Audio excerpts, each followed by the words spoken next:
Selamat malam. Assalamualaikum warahmatullahi wabarakatuh.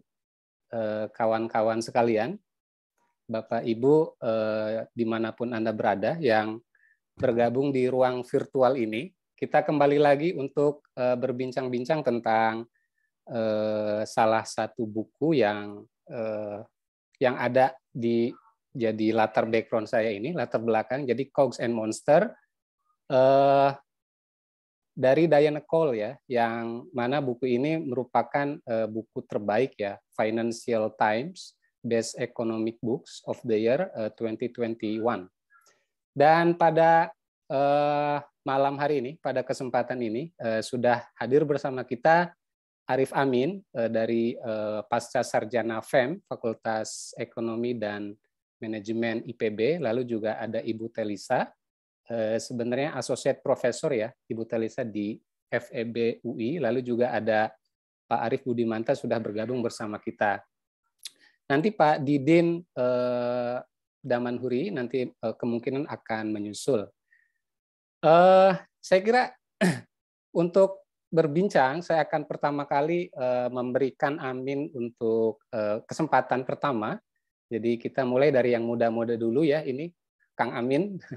Jadi kita mulai dari yang muda-muda, tapi sebelumnya saya ingin memberikan semacam prolog lah atau pengantar singkat yang tentang buku ini. Buku ini buku tahun 2021 dari Diana Cole. Nanti Amin akan berbicara banyak tentang buku tersebut, lalu juga tentang tesis-tesis pokok apa yang ditulis oleh Diana Cole ya.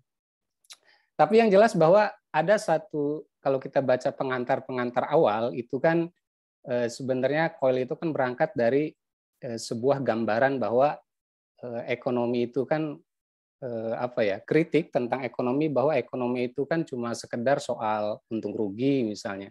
Lalu memandang manusia itu sebagai makhluk yang selfish ya, yang egois, lalu juga calculating individuals kata dia dan semacamnya. Sehingga ekonomi seakan-akan itu jauh dari realitas sosial gitu. Tapi di sisi lain gitu ya, yang saya suka ketika membaca buku ini itu kan juga sebenarnya Cole itu kan menggunakan term-term logika ya. Antara lain dia menggunakan istilah strawman fallacy ya, atau strawman arguments. Dalam logika itu kan bahasa Indonesianya ini diterjemahkan oleh Pak Hamid Basyaib. Saya suka sekali terjemahan dari dia, itu fallacy memedi ya istilahnya. Dalam logika ada yang disebut strawman fallacy atau strawman argument, bahasa Indonesia itu fallacy memedi. Di mana gitu suatu kritik terhadap tesis tertentu itu sebenarnya tidak tepat sasaran. Karena apa? Ya karena kritik tersebut berangkat dari kesalahpahaman gitu. Karena itu padanannya itu memedi, semacam orang-orangan sawah atau hantu dan sebagainya. Saya kira saya tidak akan berpanjang lebar ini, saya akan memberikan kesempatan kepada Pak Arif Amin untuk memberikan mungkin sekedar pencerahan buat kita semua. Ini juga Pak Didin Damanhuri sudah bergabung. Selamat bergabung Pak Didin. Silakan Kang Amin. Baik, terima kasih Mas Dida. Izin share screen ya Mas Dida. Ya, silakan. Baik, Assalamualaikum warahmatullahi wabarakatuh. Selamat malam, salam sejahtera untuk kita semua. Terima kasih Mas Ida atas prolog di awalnya. Sebelumnya saya ingin mengucapkan terima kasih kepada Megawati Institute yang turut memfasilitasi ruang diskusi dalam bentuk bincang akhir pekan yang dilaksanakan pada Minggu malam ini, tanggal 20 Februari 2022. Tak lupa saya ucapkan rasa hormat kepada Bapak Dr. Arif Budimanta selaku Direktur Eksekutif Megawati Institute, kemudian Profesor Didin Damanhuri selaku Guru Besar Ekonomi Politik FEM IPB University, dan yang terakhir Ibu Dr. Telisa Aulia Valianti selaku Ekonom FEB Universitas Indonesia. Semoga kita senantiasa sehat agar bisa dapat beraktivitas setiap hari dengan lancar. Baik, seperti yang terlihat pada gambar Bapak Ibu, teman-teman semua, bahwa memang saat ini kita akan memulai diskusi terkait dengan buku yang berjudul Cogs and Monster yang ditulis oleh Diana Cole, yang memang beliau salah satu profesor kebijakan publik di salah satu universitas terkenal ya, Cambridge University, dan pastinya dia juga seorang ekonom dan mantan penasehat Departemen Keuangan di Inggris ya. Dan beliau juga sempat menjabat saat ini sebagai ketua BBC Trust, British Corporation di Inggris ya. Selain itu, beliau juga sejak tahun 2001 hingga 2019 juga sempat menjabat sebagai anggota Komisi Persaingan Inggris. Seperti itu. Baik, langsung saja di awal. Di sini Diana Cole ingin memberikan beberapa statement bahwa memang sejauh ini ekonomi hadir itu untuk mendapatkan banyak kritikan. Tidak perlu bertanya alasannya mengapa, karena seperti yang kita ketahui tragedi GFC tahun 2008 hingga 2009, kemudian adanya suara Brexit di Inggris, dan kemudian ada lagi kebangkitan populisme di negara demokrasi barat. Namun apakah hanya itu kritikan-kritikan yang datang untuk ekonomi? Memang sejauh ini kritikan terhadap ekonomi itu sudah sejak lama ya. Bahkan sebelum daripada peristiwa-peristiwa tersebut, di mana memang seperti yang kita ketahui substansi yang dibahas oleh para kritikus ini memang tidak jauh berbeda, bahkan sejak awal tahun 2000. Kemudian yang uniknya di sini adalah Diana Cole mencoba untuk menangkap beberapa kritikan-kritikan terhadap ekonom, di mana memang ekonom di sini hanya peduli tentang uang dan keuntungan seperti yang dijelaskan oleh Mas Dida di awal, profit oriented, di mana juga ekonom di sini terlihat salah memahami asumsi atau model yang digunakan atau model yang telah dibangun dalam melakukan penelitian. Selain itu, pendekatan dan cara para ekonom itu sangat tidak mewakili masyarakat atau mungkin tidak mewakili karakteristik masyarakat dalam penelitian yang dilakukan. Dan tidak lupa bahwa ini di poin keempat ini merupakan salah satu poin singkat yang akan digambarkan di bab 2 nanti terkait dengan economic outsider ya, di mana memang terkadang para ekonomi itu lupa bahwa mereka merupakan bagian dari sistem atau model yang mereka bangun, sehingga memang secara tidak langsung karena mereka tidak sadar bahwa mereka merupakan bagian dari sistem tersebut, mereka juga memberikan pengaruh terhadap apa yang mereka bangun atau model yang mereka bangun. Seperti yang kita ketahui ekonomi yang bekerja di pasar keuangan, secara tidak langsung aktivitas pasar keuangan itu juga dipengaruhi oleh aktivitas ekonomi yang memang bekerja di pasar keuangan. Seperti itu. Kemudian di sini Diana Cole di awal menjelaskan apa arti Cox and Monster itu sendiri ya, di mana Cox itu adalah individu yang mementingkan dirinya sendiri yang penuh perhitungan, bahkan diasumsikan oleh ekonom dia merupakan istilahnya yang tadi ya yang disampaikan oleh Mas Dida, terlalu egois seperti itu. Kemudian monster di sini yang disampaikan oleh Diana Cole itu adalah fenomena ekonomi digital yang masih banyak belum dipetakan oleh kita sejauh ini, sehingga perlu adanya perubahan atau analitis terkait dengan perubahan yang terjadi terutama di digitalisasi ini. Seperti itu. Kemudian untuk di awal, di sini Diana Cole ingin menyampaikan ketika dia memberikan pelajaran terhadap junior-juniornya di saat di kelas pasar derivatif ya, tidak ada satupun yang diperoleh oleh Diana Cole di sini pertanyaan mengenai bagaimana cara dia bisa melakukan atau bisa melaksanakan tugasnya sebagai analis ya.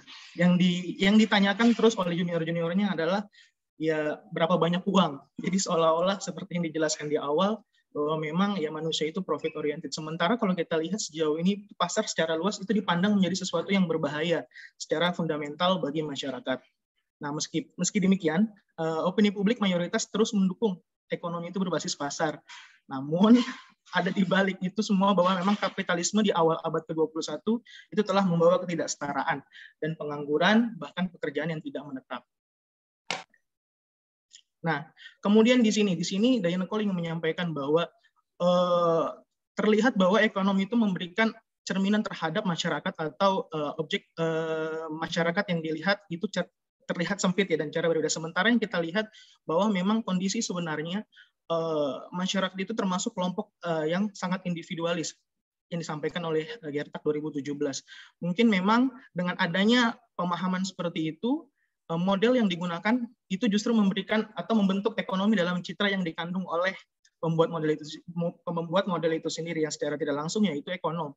Sehingga sebagai contoh yang menggambarkan hal tersebut adalah kisah Merton Fields yang memang dijatuh mengalami kerugian akibat realitas keuangan yang dia buat, sehingga memang model yang dia buat itu secara sepenuhnya itu tidak menggambarkan apa yang keadaannya itu yang terjadi, sehingga memang keadaan nyatanya di saat itu dia mengalami jatuh terhadap apa yang model yang dia bangun mengenai gambar ya yang tadi disampaikan bahwa memang saat ini ekonomi itu cenderung membuat model yang menggambarkan istilahnya dalam arti kemauan dia sendiri, sehingga tidak menggambarkan kondisi yang nyata atau yang realitas.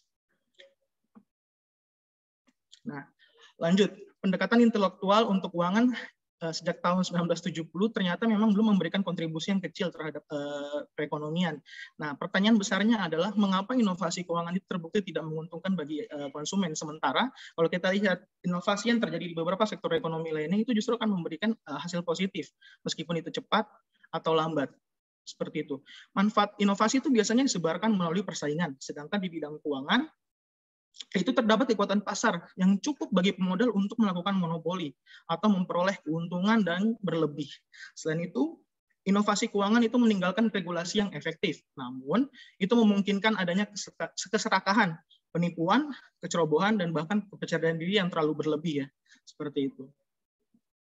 Nah, kalau kita lihat di sini bahwa memang apakah dunia itu mempengaruhi teori atau teorikah yang mempengaruhi dunia? Sejauh ini memang belum ada yang mengakomodasi melalui jenis pendekatan ekonomi tertentu yang memang sudah tersebar luas dalam kebijakan publik sejak akhir tahun 1970-an.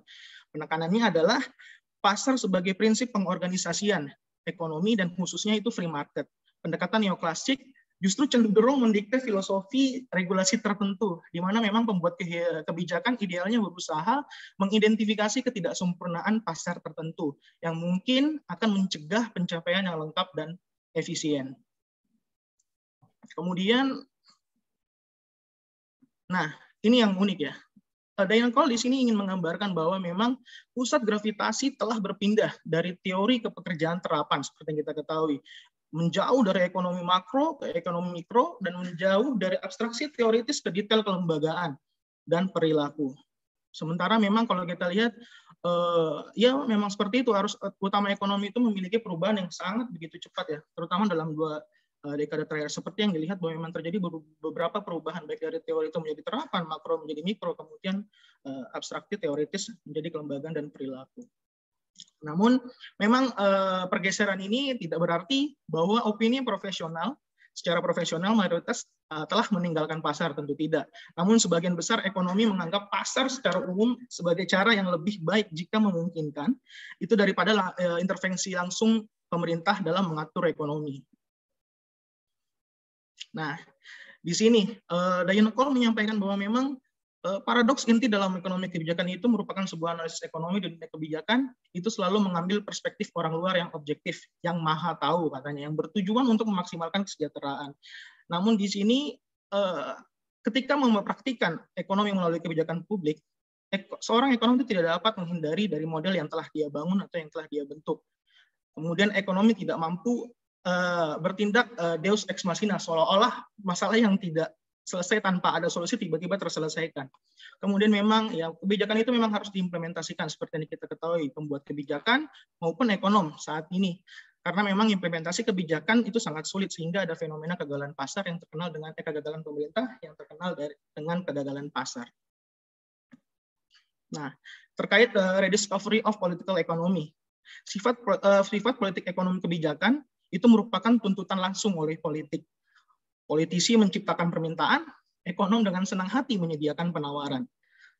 Hal ini tercermin dari minoritas ekonomi Inggris yang secara terbuka mengadvokasi Brexit.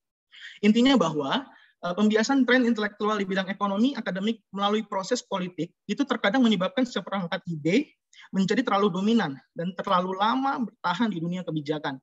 Dan tentu saja ada beberapa ekonom dengan agenda ideologisnya, baik kiri atau kanan atau maupun tengah ya. Jika mereka bisa, mereka akan mempengaruhi kebijakan yang sesuai. Akhirnya, begitu ide-ide masuk ke dalam proses kebijakan dan politik, mereka mengembangkan kehidupan institusional mereka sendiri. Pekerjaan orang dibentuk di sekitar mereka, pendanaan kemudian dijamin, statistik mereka kumpulkan, pertemuan bulanan mereka atur, kemudian wartawan diberi pengarahan. Terlihat menjadi sangat memalukan untuk mengabaikan sebuah kebijakan yang memang seharusnya dilakukan. Mengingat apa yang akan dilakukan oleh lawan politik dan media. Terutama ada ketakutan di balik adanya hasil yang tidak diinginkan dari masing-masing pihak. Kemudian di sini di bab 2, economics as outsider ya, di mana memang pemahaman yang disampaikan oleh Diana Cole di bab 2 ini adalah seringkali ekonom menganggap bahwa dirinya itu sebagai orang luar.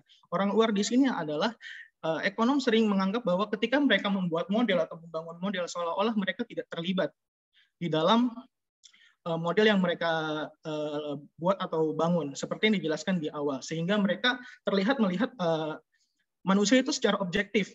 Dalam arti di sini secara kasar Diana Cole memandang rendah istilahnya, sehingga terdengar seperti kepentingan pribadi ya.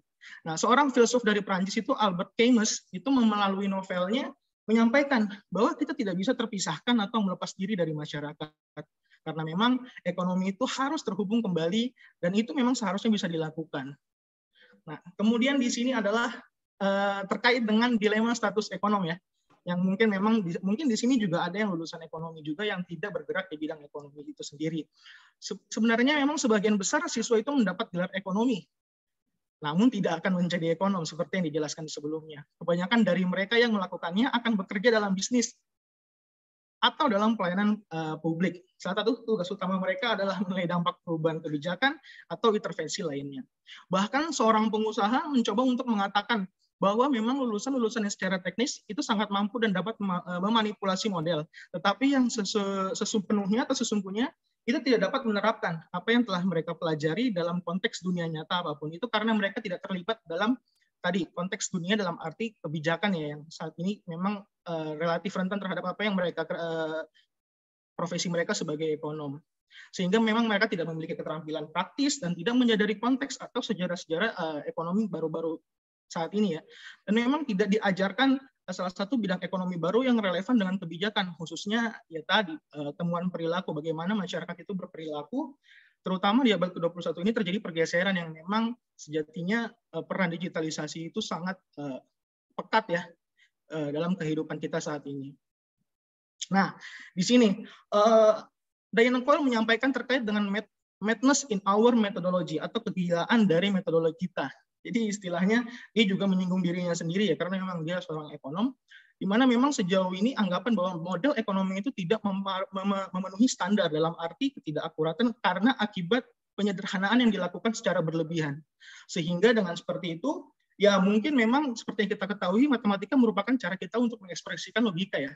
Sehingga seolah-olah dalam mengekspresikan logika, dengan membuat aljabar itu terlihat berkesan. Karena kan memang kita seperti yang kita ketahui, kalau kita melihat teman-teman kita yang memiliki profesi di bidang matematika dan semacamnya, fisika, ketika melihat kita cacing-cacing dan semacamnya itu melihat kita, seolah-olah kita melihat, wih keren banget dan semacamnya. Dan inilah yang memang yang disampaikan oleh Diana Cole terkait dengan keluhan-keluhan atau kritikan-kritikan terhadap ekonom.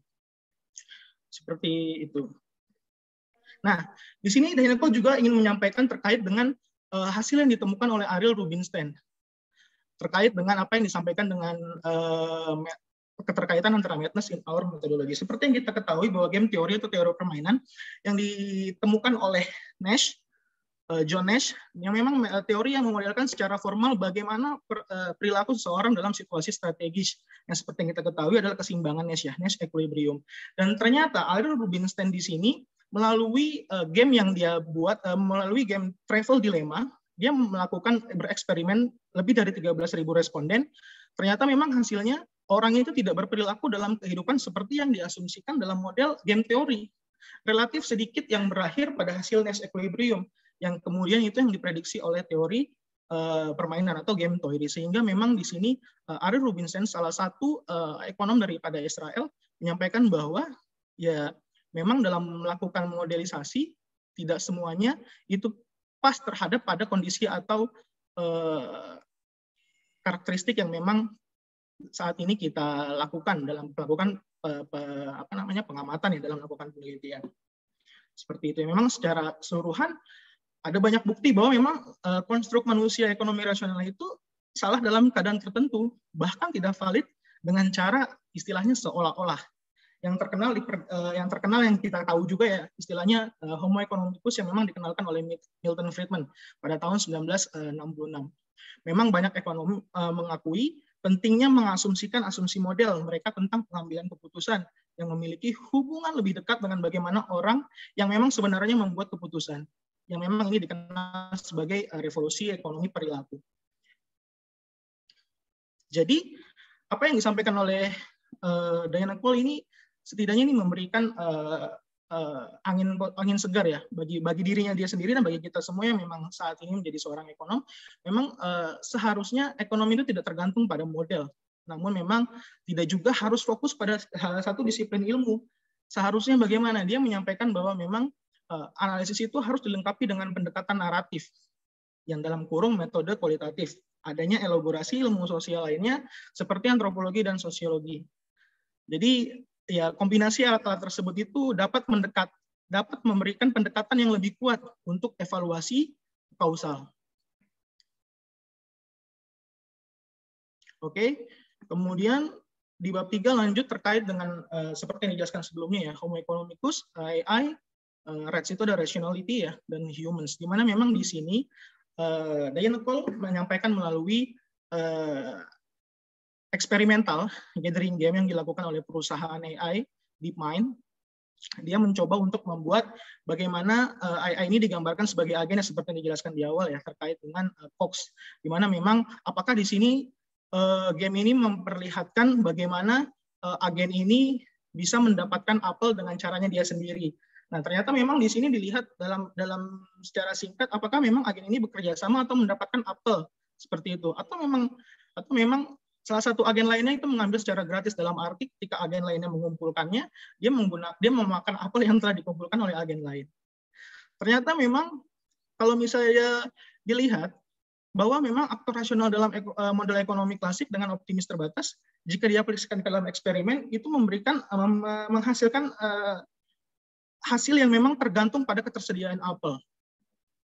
Karena kalau dilihat di sini, bahwa hasil yang didapatkan daripada gathering game itu sendiri, ternyata para agen ini akan bekerja sama ketika memang dia sama-sama membutuhkan banyak sumber daya.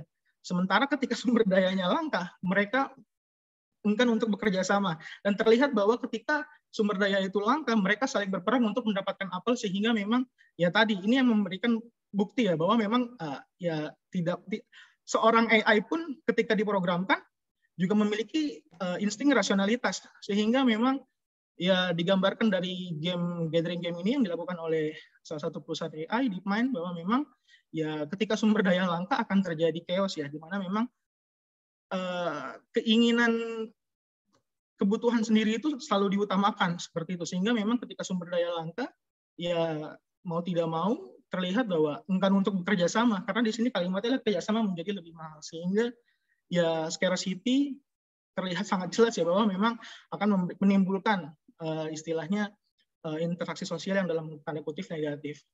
Sehingga memang kalau bisa kita lihat, pilihan individu itu akan selalu dipengaruhi oleh konteks sosial, dan yang kedua adalah konteks lingkungan.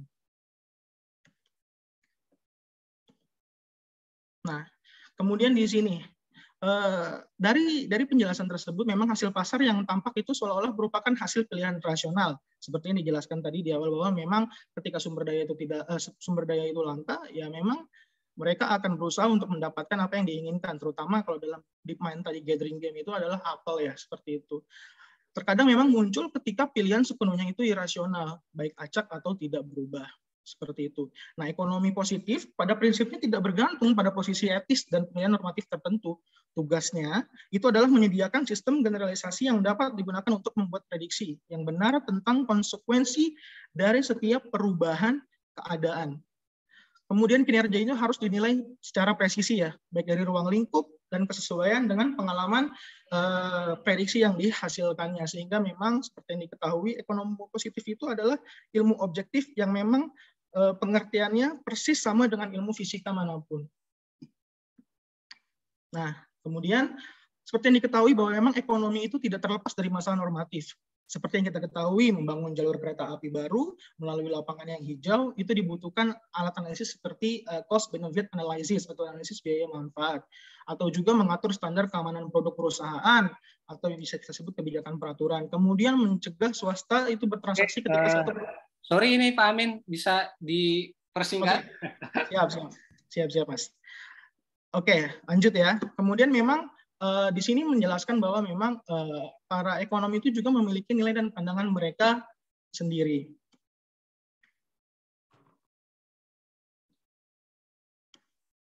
Baik, di sini. Terkait dengan tadi dijelaskan memang di awal ada beberapa perubahan-perubahan yang terjadi ya, terutama di abad ke-20 dan ke-21 ini. Seperti yang kita ketahui, memang Diana Cole di sini ingin menyampaikan dari tabel ini, itu ekonomi itu sama sekali tidak sesuai dengan asumsi skala hasil yang konstan, constant return to scale atau decreasing return to scale. Namun harus memiliki inti bahwa memang harus memiliki literatur yang kuat terkait dengan increasing return to scale ya, sehingga memang pendekatan kebijakan yang diperlukan menggunakan IRTS ini itu justru memberikan hasil yang sangat berbeda, meskipun memang sejauh ini sangat berbeda ya apa yang kita gunakan sampai hari ini. Dari tabel ini juga kita perlu menghidupkan kembali dan memikirkan kembali ekonomi kesejahteraan, membutuhkan pendekatan modern yang penyediaan publik dan regulasi barang informasi dengan menerapkan literatur yang kaya tentang informasi asimetris seperti yang dijelaskan di sini. Kemudian juga eksternalitas dunia digital. Dan juga kita perlu menempatkan sosial bukan individu di jantung studi ekonomi kita dengan menganggap serius bahwa garis pentingnya institusi dan kepercayaan terhadap hasil ekonomi.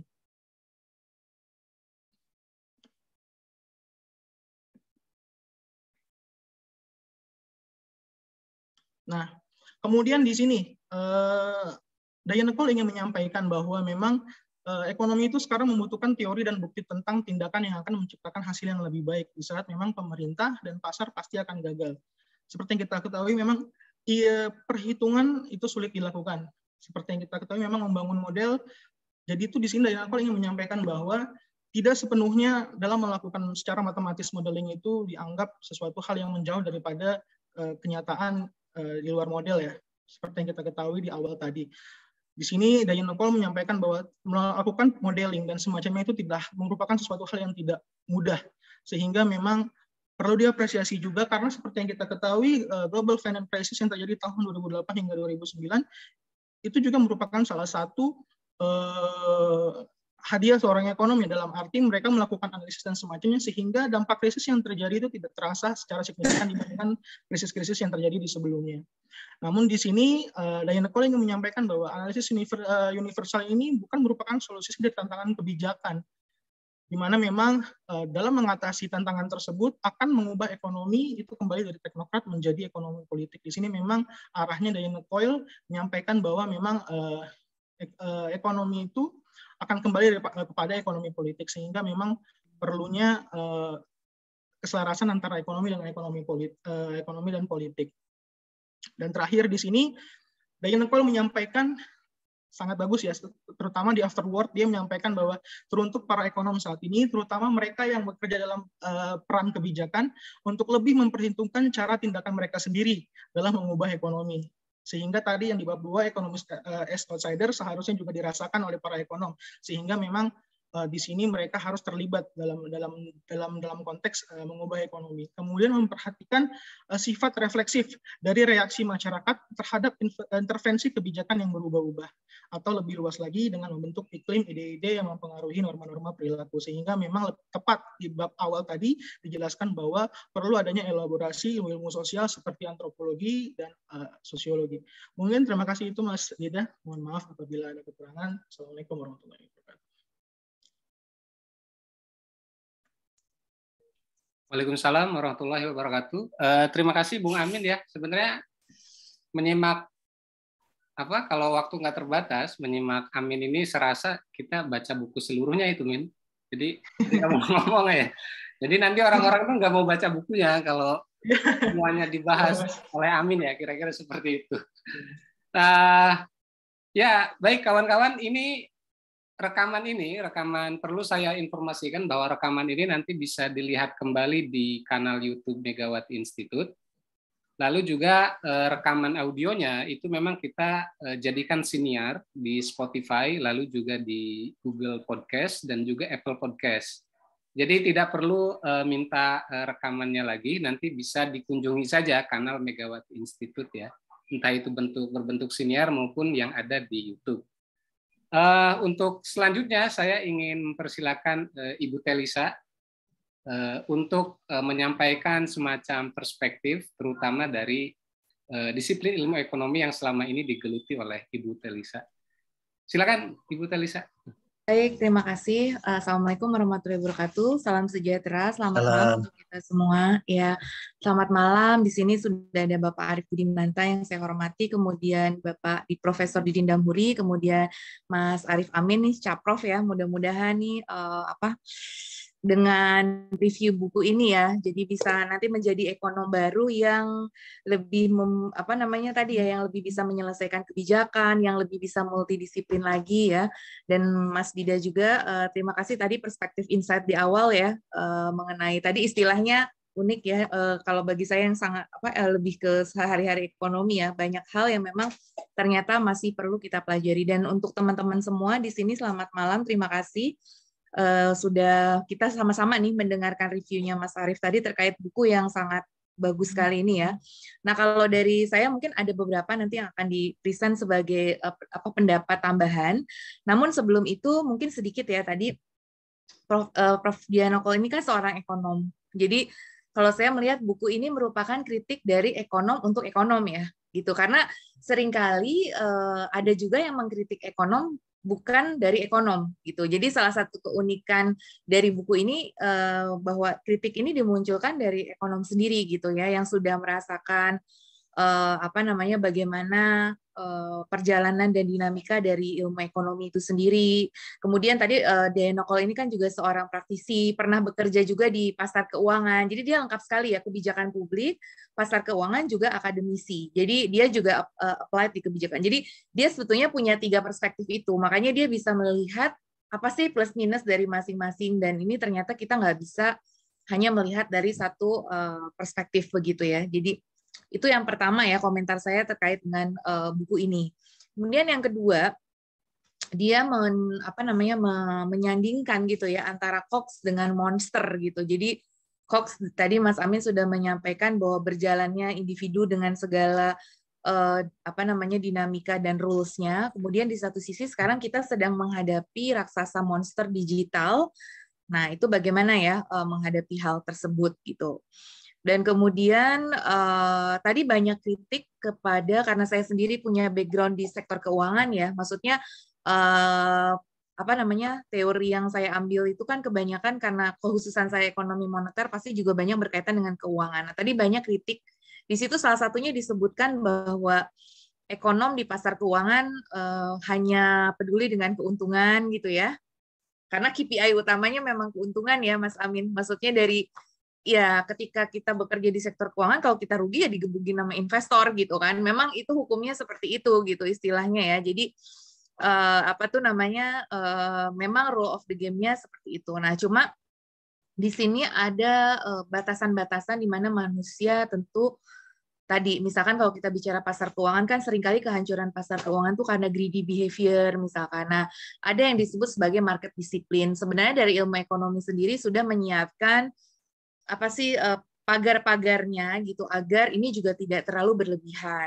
Terus kemudian juga misalkan pagar terhadap bubble di sektor keuangan itu sebetulnya udah ada juga yang disebut sebagai rem. Remnya misalkan dengan kebijakan makroprudensial misalkan kayak gitu ya. Jadi memang dari pasar keuangan sendiri kalau misalkan dia hancur kan memang sudah disiapkan garda-garda untuk menyelamatkan juga si pasar keuangan itu gitu. Jadi nah, namun seberapa tadi greedy behavior ini kemudian bahwa kadang-kadang di pasar keuangan ini sudah ada regulator-regulator dan pengawasan-pengawasan, namun tetap saja itu seringkali juga lolos. Nah, sehingga di sini tadi ada kesimpulan ya dari Dianokol itu yang Mas Amin sampaikan, inovasi keuangan tidak terlalu bermanfaat bagi masyarakat. Nah, ini juga yang mungkin perlu kita review bersama ya. Jadi artinya inovasi keuangan ini memang dunia yang penuh capital ya, jadi artinya yang istilahnya rekan saya Pak Marbawi waktu itu over capital ya, jadi di dunia ini sudah terlalu banyak capital dan dikuasai oleh para oligarki, kemudian juga dimonopoli ya, di mana yang menikmati benefit dari aset-aset keuangan ini lebih banyak masyarakat kelas atas, sehingga itu tidak ada trickle down, relatively kecil trickle down efeknya untuk masyarakat kecil. Nah, itu juga mungkin perlunya riset yang mendalam terkait hal tersebut ya. Di satu sisi saya sangat setuju sekali dengan pernyataan ini, namun di sisi yang lain memang mungkin perlu kita lihat ya, memang inovasi trickle down effect itu seberapa sih adanya, dan memang seberapa ini tidak berdampak gitu ya. Artinya mungkin perlu assessment yang lebih jauh gitu. Artinya inovasi keuangan yang mana yang dimaksud gitu. Karena tidak semua inovasi keuangan tidak bermanfaat. Seperti misalkan ya kita bayangkan sekarang transfer begitu mudahnya ya dengan sekian detik. Nah, kalau dulu kan zaman dulu yang namanya transfer kita harus ke bank, harus makanya ada solitaire cost kan. Jadi ke bank itu bolak-balik sehingga sepatu kita jadi rusak gitu kan. Jadi dan ya kita bayangin lah repot. Nah, sekarang dengan satu ini aja kita bisa dengan cepat gitu. Misalkan kita punya anak nih ngekos gitu, butuh dikirim uang segera gitu karena sangat urgent membutuhkan. Kalau dulu kan harus nunggu banknya buka. Nah, kalau sekarang hitungan detik kita bisa mengirim gitu. Itu kan berarti sebenarnya ada kemudahan juga dari masyarakat. Jadi memang itu menurut saya mungkin perlu dilihat lagi terkait dengan apa sih inovasi keuangan yang mana. Tidak semua inovasi keuangan tidak bermanfaat untuk masyarakat seperti itu ya. Mungkin inovasi keuangan yang dimaksud misalkan kayak sekarang nih ada apa ya seperti kripto gitu ya, di mana misalkan dia apa namanya ya hanya untuk kelas-kelas atas saja, masyarakat kecil tidak merasakan efek positif dari kripto misalkan secara langsung gitu ya. Mungkin jadi mungkin perlu dipilah-pilah dulu nih inovasi keuangan yang mana sih yang tidak bermanfaat.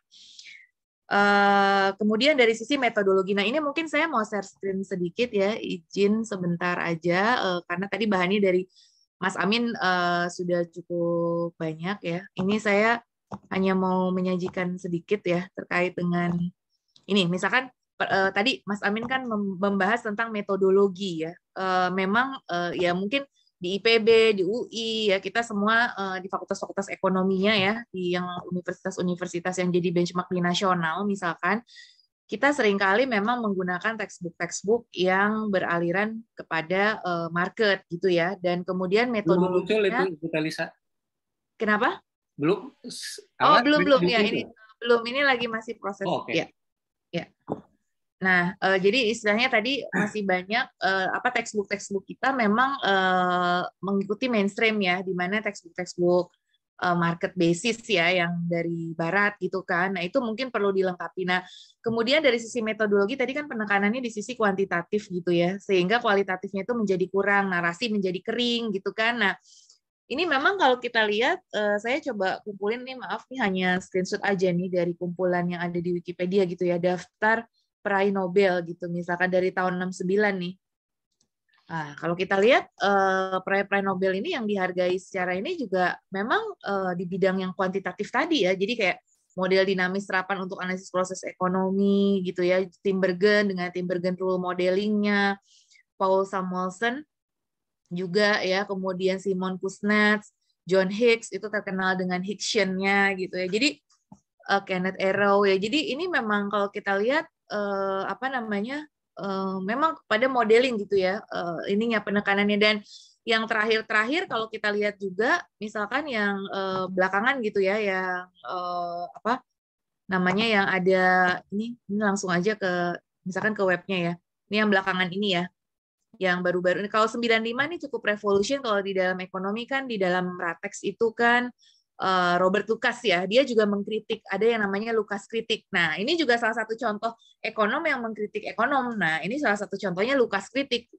Lucas juga sebenarnya waktu itu sudah mengkritik, dia kan aliran rational expectation, tapi dia mengkritik bahwa agen ekonomi itu bukan individu yang diam gitu. Jadi dia harus merespon gitu. Jadi kan kalau kita bikin kebijakan uang beredar naik sekian, maka output akan naik sekian. Seakan-akan private itu diem, nggak ada micro foundation-nya, nggak ada ceritanya gimana pengaruh ke rumah tangga, ke produsen gitu kan. Nah, tapi Lucas ini juga misalkan dia mengkaitkan gitu antara makro dengan mikro. Tadi kan Mas Amin bilang nih, Diana Cole juga menyoroti mengenai hubungan antara makro dengan mikro gitu. Jadi sometimes kita terlalu ngelihat makro, mikronya tuh nggak kelihatan gitu ya. Jadi itu juga yang mungkin kita juga harus ya, ekonom-ekonom makro ya kebanyakan tadi ngelihatnya secara makro, mikronya kurang dilihat gitu. Apa yang terjadi di masyarakat, bagaimana perasaannya masyarakat, apakah bahagia atau tidak. Yang penting pokoknya GDP naik gitu, uang beredar naik gitu, semua naik gitu.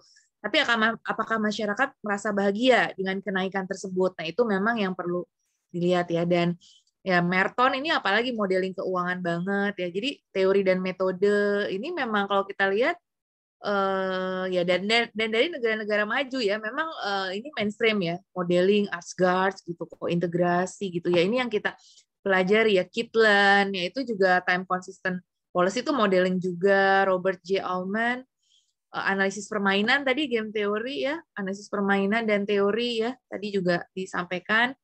Kemudian juga belakangan juga ini apa namanya yang ya Stiglitz, Diamond, Sargent, Sims ya, itu apalagi Sims kan model VAR ya. Jadi apa tuh namanya memang modeling juga gitu ya.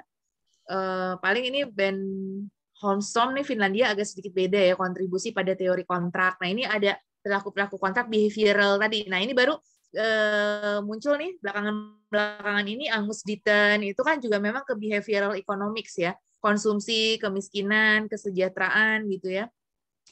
Richard Taylor ini ekonomi perilaku juga ya. Kemudian Nordhaus ya, integrating climate change masuk ke dalam long run makroekonomi.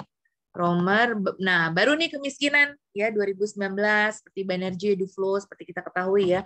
Dan terakhir 2020 ini kemarin 2020 ini kayak kurang terlalu dipopulerkan karena kita sibuk pandemi ya. Maksudnya 2020 ini nggak seheboh waktu Abhijit Banerjee ya. Maksudnya kayak karena ya waktu 2020 ini kita kayaknya lagi fight sama pandemi gitu ya. Dia tentang teori auction ya, modeling juga gitu loh, auction format ya dari Milgrom dan Wilson. Nah, jadi kesimpulannya secara singkat kalau dilihat dari gambaran tadi memang sistem di dunianya pun mendukung untuk masalah pemikiran ekonomi ya dihargai dengan bentuk tertinggi dalam bentuk Nobel ekonomi pun itu memang arah-arahnya ya kuantitatif tadi kan. Kemudian tadi cost benefit analysis dianggap sometimes itu terlalu normatif ya, itu tadi menganggap agen-agen itu pasif gitu padahal ada reaction, ada behavioral, ada narasi-narasi perasaan masyarakat gitu ya yang itu sulit untuk kita gambarkan gitu di dalam modeling ekonomi gitu. Nah, makanya dengan Kampus Merdeka ya ini juga kita mungkin di kampus ya dengan Prof Didin juga kita mengembangkan apa dari arahan Pak Mendikbud kan Kampus Merdeka. Jadi sekarang mahasiswa-mahasiswa Fakultas Ekonomi boleh mengambil di bidang-bidang studi yang lain gitu ya. Jadi walaupun SKS-nya dibatasi tapi sudah ada gitu. Jadi boleh di fakultas lain mau ngambil di MIPAK ya, mau ngambil di Fasilkom, mau ngambil di FISIP, mau ngambil di sastra gitu ya, mau ngambil di filsafat, itu sangat dimungkinkan sekarang. Nah, itu sebetulnya sangat bagus sekali ya konsep Kampus Merdeka saat ini supaya tadi kita bisa mengenal dunia lain ya, dan sehingga kita multidisciplinary approach ini memang menjadi lebih visible. Dan yang kedua mungkin tadi terkait dengan fenomena digital, mungkin sedikit juga ya hal yang ingin dibahas sebagai keresahan. Nah, digital tadi disebut sebagai monster. Nah, ini juga menarik dari buku ini, bahwa banyak hal yang belum tersolve ya di dalam digital tadi. Jadi kalau kita kembali ya, ini saya bukan yang ini. Ya. Jadi kita sekarang pindah sedikit mungkin ke masalah digital. Maaf, bukan yang ini.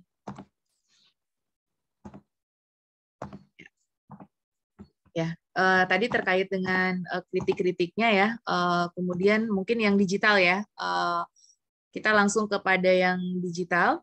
Nah, tadi ekonomi digital itu disampaikan itu berbeda dengan karakteristik yang sebelumnya ya, Mas Amin. Ekonomi digital itu katanya apa tadi? Maaf, ini kok sebentar ya, kayaknya yang tampil apa ya tadi ya? Slide-nya Ibu Telisa kok tadi yang PPT yang tampil. Oh, udah benar ya? Oh ya. Warnanya hijau bukan ya? Slide 9 ya? Betul. Oh ya, ya. Soalnya di saya tampilannya beda. Mungkin di close dulu sebentar ya. Ya. Yang warna hijau ini sudah kelihatan ya, skala ekonomi yang meningkat ya. Jadi di dalam platform itu sekarang skala ekonominya meningkat ya tadi. Belum muncul malah layarnya ini. Oh, belum muncul. Maaf. Kesalahan teknis. Soalnya memang tadi kayaknya ke ini ya. Nah, ini. Ya, sekarang sudah muncul ya. Jadi tadi Mas Amin menyampaikan skala ekonominya tuh meningkat gitu ya. Jadi increasing return to scale. Biasanya kan ekonom pengen sederhana aja mengasumsikan constant return to scale gitu kan. Nah, sedangkan ini sekarang dengan ini increasing return to scale ya. Jadi di sini Diana Cole juga menyampaikan bahwa ini harus kita lihat ya, efek dari increasing return to scale ini bisa menjadi monster juga, dan kemudian bagaimana masalah perlindungan data, perlindungan konsumen itu juga cukup dibahas ya, dan permasalahan politik juga gitu. Jadi ini juga yang harus diperhatikan ya ke depan. Dan kemudian memang di sini disampaikan bahwa adanya ketimpangan juga dari penguasaan ekonomi digital ini ya. Jadi memang digital divide itu juga menjadi concern ya. Jadi artinya bahwa bagaimana digital ini yang menikah dengan capital yang sangat besar. Jadi kalau kita lihat ini barengan nih kan, tadi fenomenanya tuh terlalu ke sektor keuangan. Di situ tercipta over capital. Kemudian over capital ini istilahnya tuh apa? Kalau yang virus sekarang tuh apa bermutasi ya, istilahnya bermutasi berbarengan dengan fenomena raksasa monster digital ini bersamaan dengan capital juga yang semakin raksasa dan tidak terkendali tadi gitu ya. Nah, ini yang perlu, sedangkan individu-individu itu tadi punya kepentingan masing-masing dan lain sebagainya gitu. Nah, itu yang harus bagaimana kita menemukan solusinya gitu. Nah, ini yang harus kita ya masih jadi PR juga ya, mungkin belum bisa terjawab semua, tapi artinya bagaimana negara-negara miskin yang misalkan masih rendah akses, ya boro-boro ngomongin, sekarang kan China kemarin sudah ada ya pakai 6G gitu ya, 6G dengan sekian tera itu dalam 1 detik gitu. Wah, kita nggak kebayang tuh bisa kirim ini dengan sebagainya ya, dengan metaverse yang sangat berkembang. Nah, ya boro-boro seperti itu di daerah-daerah di luar di 3T gitu ya, itu bagaimana kondisinya itu juga kan memang perlu kita pikirkan seperti itu. Jadi dan di seluruh dunia ya, ini isu di G20 juga tentunya ketimpangan ini juga masih terjadi seperti itu. Dan juga Diana Cole ini juga mungkin sedikit menyinggung masalah eksternalitas juga ya. Jadi bagaimana kita juga memperbaiki terkait dengan eksternalitas, ini juga dia merimain terkait itu, dan juga eksternalitas lingkungan yang sekarang juga menjadi isu ya. Jadi misalkan bagaimana kita mengatakan kepada China dan India, karena kan salah satu karbon emitter ya, termasuk Indonesia 10 besar karbon emitter di sini ada China dan India, masa kita tiba-tiba mengingatkan gitu tidak boleh tumbuh gitu karena pertumbuhannya masih menghasilkan karbon misalkan ya. Nah, ini kan juga eksternalitas lingkungan ini juga perlu untuk diperhatikan gitu ya. Jadi dia juga mengingatkan terkait dengan eksternalitas lingkungan. Dan ini mungkin ada beberapa pernyataan sebagai penutup ya dari Diana Cole ini. Ekonomi kesejahteraan begitu didorong ke pinggiran dan perlu kembali ke arus utama. Ekonomi kesejahteraan terutama berasal dari era 70-an, tidak ada banyak aktivitas sejak saat itu ya, dan kemudian pemisahan yang saya sebutkan antara positif dan normatif sebagai Milton Friedman berlebar dalam esai terkenal.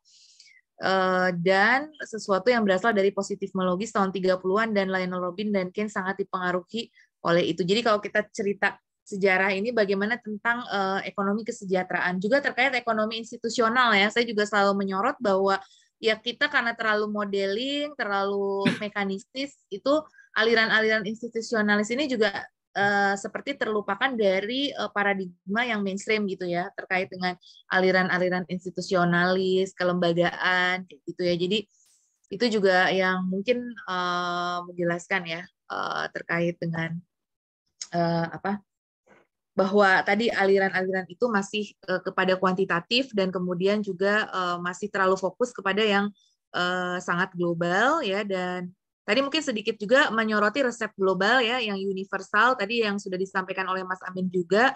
Jadi seringkali krisis di berbagai negara seperti IMF kan menyelesaikan dengan resep-resep yang general gitu. Itu juga yang keresahan dari Diana Cole. Padahal tidak semua negara itu permasalahannya sama, strukturnya sama gitu. Jadi makro itu kan di dalamnya ada fondasi struktur. Nah, jarang sekali ekonom yang melihat untuk deep dive kepada fondasi struktur tersebut dan kekhususan atau keunikan dari setiap negara gitu. Nah, berarti mungkin kayak lembaga-lembaga internasional, IMF, World Bank juga mungkin perlu banyak yang bekerja di mereka itu juga adalah orang-orang budayawan, kemudian juga para sosiolog supaya bisa memahami, karena krisis finansial itu juga nggak lepas dari budaya juga mungkin, dari ya misalkan kayak tadi greedy behavior gitu, terus kemudian masalah kelembagaan kalau terkait corruption gitu, yang juga menyebabkan salah satunya kebocoran-kebocoran. Nah, itu kan juga bukan hanya diselesaikan secara ekonomi, tapi juga secara kultural sampai ke akar-akarnya seperti itu. Nah, itu butuh ahli-ahli sosiologi, antropologi, mungkin filsafat dan lain sebagainya, sehingga itu menjadi lebih lengkap gitu ya. Resep-resepnya pun bisa menjadi lebih variatif lagi seperti itu sih. Jadi itu sih kira-kira yang pandangan ya. Mungkin nanti kita bisa discuss lebih lanjut, tapi tadi kalau terkait dengan ekonom-ekonom makro, kemudian pasar keuangan, ya memang dituntut oleh KPI-nya seperti itu dan memang trennya gitu ya. Jadi untuk keluar dari mainstream itu memang agak sulit ya. Artinya, tapi itu harus dilakukan ya. Artinya memang bagaimana kita mengkaitkan ya antara itu juga suatu challenge ya, bagaimana mungkin dari sisi mulai dari kurikulum, kemudian dari sistemnya sendiri gitu ya, sistemnya juga tentunya harus diperbaiki gitu, memberikan insentif. Mungkin ada justru peraih Nobel itu nanti ke depannya kalau bisa menghasilkan kebijakan multidisipliner ataupun kesejahteraan masyarakat itu menjadi suatu ukuran, ya bagaimana kontribusi pemikirannya kepada kesejahteraan masyarakat secara real. Jadi tidak hanya berdasarkan citasi gitu. Ya istilahnya gini, banyak citationnya tapi kemudian nggak menyelesaikan permasalahan bangsa. Nah, itu kurang gitu ya. Jadi ke depan juga harus ada bobot untuk kontribusi ekonom untuk menyelesaikan permasalahan bangsa itu juga dinilai gitu sebagai salah satu kriteria, bukan hanya citation saja gitu, karena sistemnya yang ada sekarang dari citation dan itu terus turun temurun dan dijadikan pakem gitu ya, sehingga untuk keluar dari itu menjadi sangat sulit gitu. Akhirnya ya ke market juga seperti itu dan seterusnya. Jadi itu mungkin perlu pelan-pelan, tidak bisa secara revolusioner mungkin ya, tapi bertahap gitu seperti itu untuk menghasilkan ekonom yang lebih baik lagi, tadi ekonom yang lebih memperhatikan kesejahteraan masyarakat dan juga mungkin kebahagiaan masyarakat, karena kesejahteraan tanpa kebahagiaan dan juga sosial yang baik ya itu juga kurang bermanfaat gitu kan. Jadi semua harus lebih lengkap gitu. Jadi ekonomnya ekonom yang sudah paripurna lah ya istilahnya, ekonom yang sudah lebih multidisiplin dan lain sebagainya. Demikian sementara ini pemikiran yang bisa saya sampaikan. Terima kasih, saya kembalikan ke Mas Gida. Baik Ibu Talisa. Semakin menarik tadi Ibu Talisa menyampaikan juga perspektif tentang sebenarnya kritik untuk ekonomi itu sendiri ya, di mana COIL itu kan juga di dalam satu babnya itu kan bicara tentang economists as outsiders ya. Jadi seolah-olah mereka itu di luar realitas sosial gitu. Karena itu gitu, COIL itu kan juga mengutip Albert Camus ya. Saya baca, kebetulan saya baca orang asing, saya baca terjemahan yang diterjemahkan oleh Yayasan Obor, orang asing, itu kan juga sebenarnya novel itu bicara tentang bagaimana seorang bukan non-bourgeois ya di Prancis, tapi dia asing dengan budaya tersebut dan melihat sebuah mengkritik pola hukuman mati di mana pengadilan itu kan hanya menjalankan praktek-praktek saja, tapi tidak mampu melihat fenomena sosial yang terkait dengan hukum itu diberlakukan gitu. Jadi cuma sekedar undang-undang saja diberlakukan. Nah, itu kan kritik dari kami. Saya ingin ke Pak Didin. Ini Pak Didin, saya kira saya langsung aja ke Pak Didin. Saya tidak perlu memperkenalkan Pak Didin karena semua sudah tahu Pak Didin Damanhuri adalah guru besar ekonomi politik di FEM IPB. Silakan Pak Didin. Masih mute Pak Didin.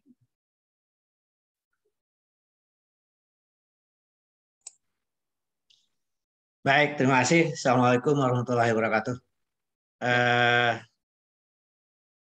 Terima kasih tentu saja atas undangan untuk menikmati pembahasan sebuah buku.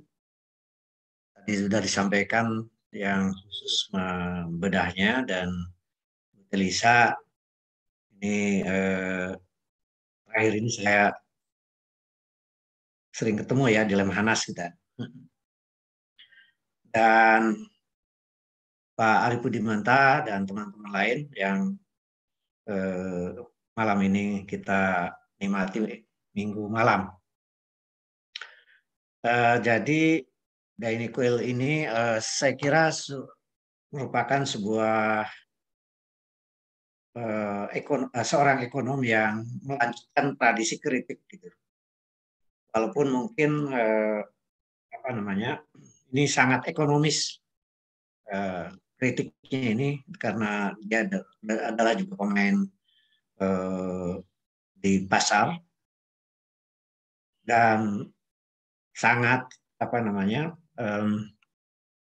khas sebagai seorang ekonom,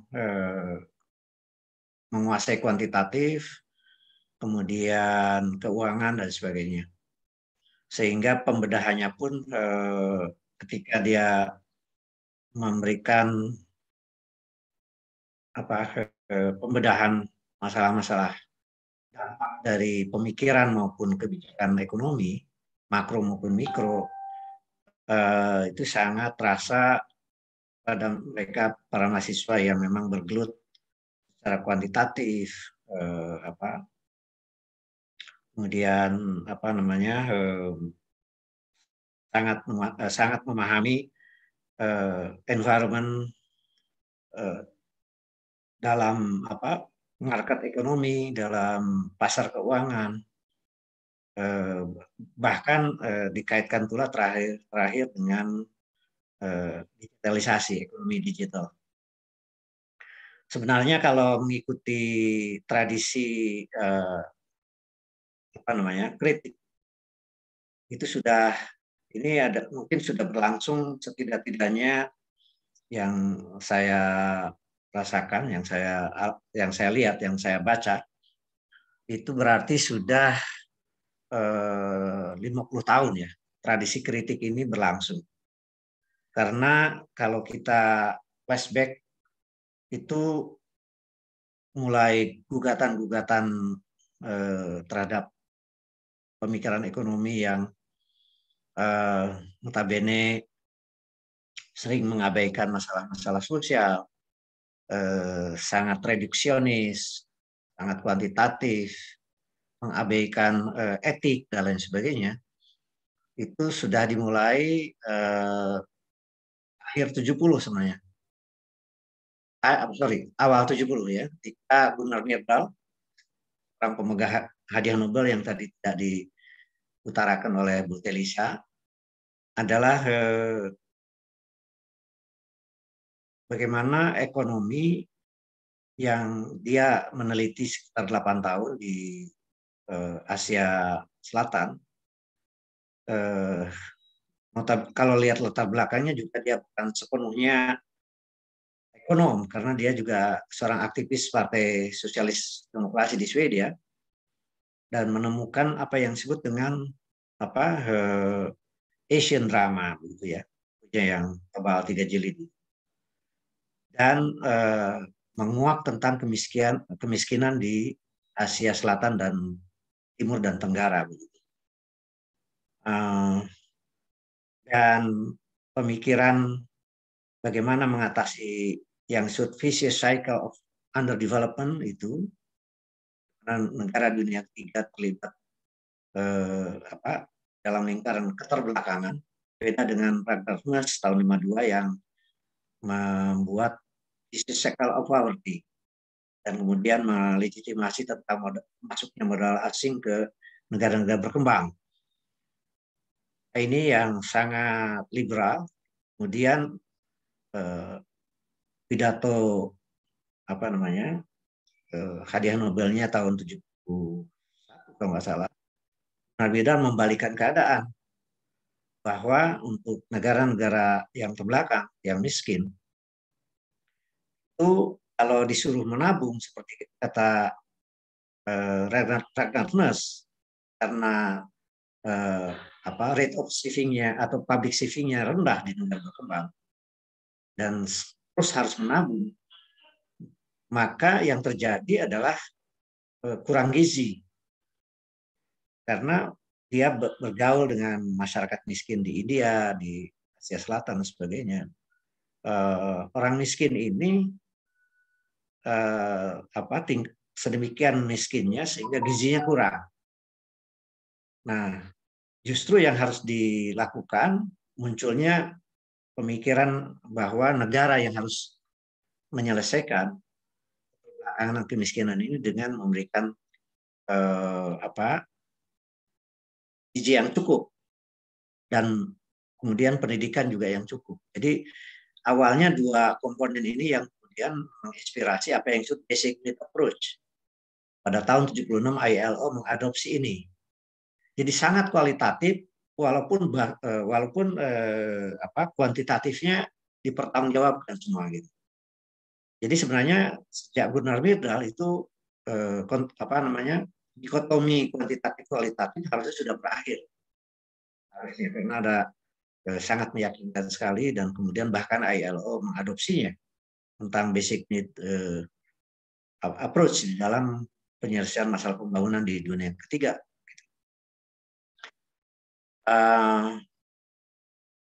Nah, kemudian sebenarnya pada tahun 70 juga ketika berbicara kerusakan lingkungan, Club of Rome, walaupun ini adalah bukan kritik perangan, tapi sebuah kelompok Roma gitu ya, yang mengkritik Domesday skenario di akhir abad 20, kalau asumsinya semua kebijakan itu seperti yang dilakukan oleh negara maju maupun negara berkembang dengan orientasi GDP oriented.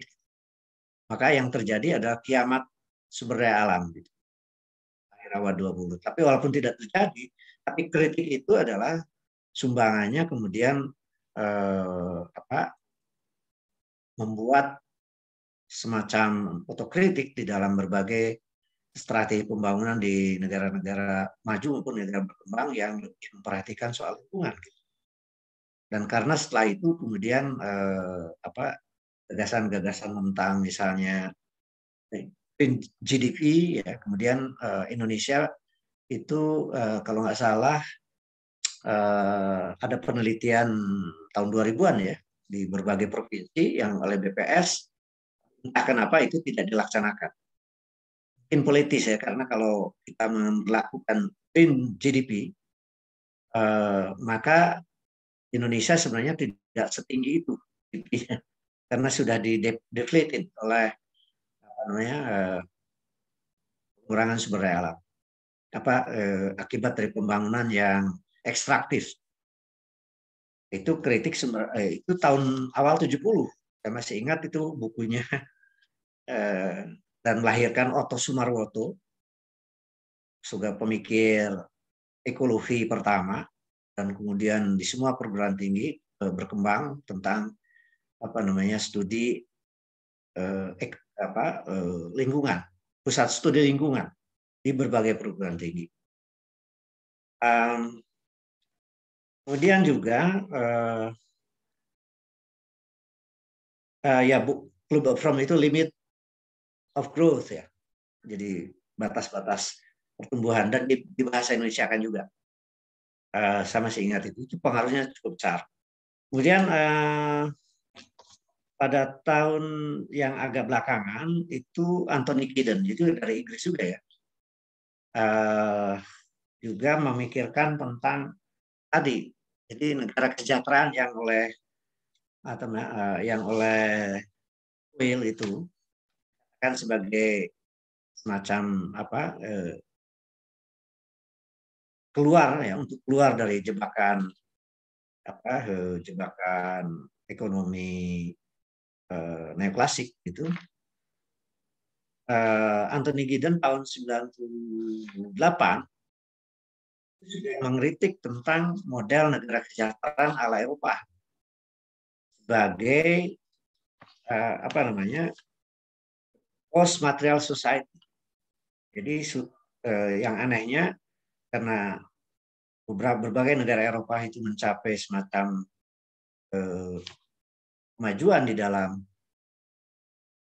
mencapai negara kesejahteraan ya, artinya peranan negara yang kuat, ada jaminan sosial menyeluruh, kemudian gerakan koperasi yang sistemik gitu, dan kemudian tripartit, di mana negara berpihak pada buruh, sehingga kesejahteraan buruh di negara Eropa itu tertinggi, 40% bawahnya itu tertinggi kesejahteraannya menurut statistik. Hanya Jepang yang bisa ini, kalau Amerika kan paling jelek di antara negara maju. Nah, tetapi model apa namanya negara kesejahteraan Eropa ini dikritik karena apa namanya kira-kira apakah model itu ya persis tadi Bu Telisa telah membahagiakan nggak apa namanya warga Eropa yang telah mencapainya itu. Ya, menurut dia sebetulnya yang dibayangkan post material society kalau apa namanya kemudian masyarakat itu tidak perlu di sedemikian seperti di Eropa gitu ya, di mana hidup itu di satu pihak mereka tingkat kesejahteraannya sudah sangat tinggi, kemiskinannya juga rendah, hampir gap antara kaya miskin kan kira-kira belasan kali saja. Misalnya antara buruh dan majikan gaji tertinggi terendah itu kan sekitar 10 belasan gitu. Sehingga kalau weekend kalau di Eropa itu kan orang bedanya orang miskin itu ya rekreasi di negaranya, orang kaya dunia dan sebagainya. Cuma itu aja bedanya. Semuanya bisa mencapai. Semua orang udah punya mobil dan sebagainya. Apakah mereka bahagia? Yang menarik, Anthony Giddens membayangkan bahwa post material society itu kalau seperti sektor informal di Indonesia, gitu kira-kira, yaitu keluarga tetap guyup, gitu berkumpul, lalu mereka tidak terlalu terjebak pada kehidupan materialisme dan sebagainya, gitu. Sangat menarik karena kemudian kita tahu 2008 setelah krisis di Amerika dengan subprime mortgage itu, kemudian kan di Eropa terjadi krisis fiskal akibat dari sistem jaminan sosial yang serba negara itu. Jadi semua hal, dokter gratis, sekolah sampai S3 bahkan, rumah sakit. Sampai istri saya melahirkan anak di sana itu selama seminggu di rumah sakit, pas mau pulang, nggak usah pulang nih kalau di rumah, ini status gizi jadi turun lagi gitu. Jadi enak banget gitu. Tetapi masalahnya adalah itu negara seluruhnya menanggung, walaupun hasilnya dari pajak progresif maupun dari iuran jaminan sosial. Nah, sehingga di sana orang-orang kaya memang menjadi tidak terlalu happy dan banyak ekonom dan sebagainya yang dapat hadiah Nobel itu asalnya kan dari Eropa, mereka terlalu dipajaki tinggi, terlalu di jaminan sosial, lalu pada pindah ke Amerika, lalu dapat hadiah Nobelnya di Amerika, banyak sekali. Nah, maksudnya yang ingin saya gambarkan bahwa krisis fiskal 2010 yang membuat Eropa itu krisisnya berkepanjangan karena utang negara itu rata-rata 220%, 125%, 300%, semua Jerman, Prancis, semua. Itu bisa bahaya. Jadi negara welfare state itu juga akhirnya dipertanyakan. Jadi sepertinya menyambungkan antara Anthony Giddens dengan yang sudah dipikirkan sejak tahun 98, tapi kemudian memang kemudian terjadilah bukan hanya perorangan yang mengalami pertanyaan-pertanyaan tentang dunia materi, tapi kemudian negaranya pun yang harus menanggung tingkat kejahatan materi yang tinggi itu juga malah krisis. Dan krisis fiskal di Eropa itu sampai hari ini pun belum selesai. Nah, jadi memang negara cita-cita orang negara berkembang kayak apalagi Afrika gitu. Ya, Asia, Amerika Latin, Asia yang sudah lebih sejahtera pun kita membayangkannya ingin kayak Eropa gitu. Ingin kayak Eropa. Tapi Eropa sendiri sudah memikirkan ingin kayak orang Indonesia gitu, guyup, hidup keluarga tenang-tenang, kemudian nggak terlalu memikirkan gaji, tapi bisa makan bersama dan sebagainya, berekreasi bersama, sederhana saja dan sebagainya.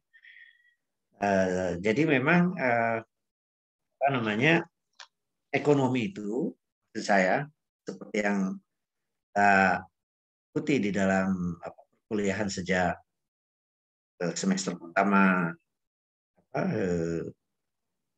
tingkat 1 terus sampai tamat gitu, yang umumnya sangat kuantitatif di Indonesia dan sangat klasik di Indonesia, itu kita ini umumnya lulusan sarjana di fakultas seluruh dunia ketiga, maksud saya seluruh dunia ketiga, itu tidak membayangkan batas apa namanya, kalau teori itu diterapkan secara praksis dunia nyata gitu, lalu ingin mencapai apa namanya, Pareto optimality, baik perorangan maupun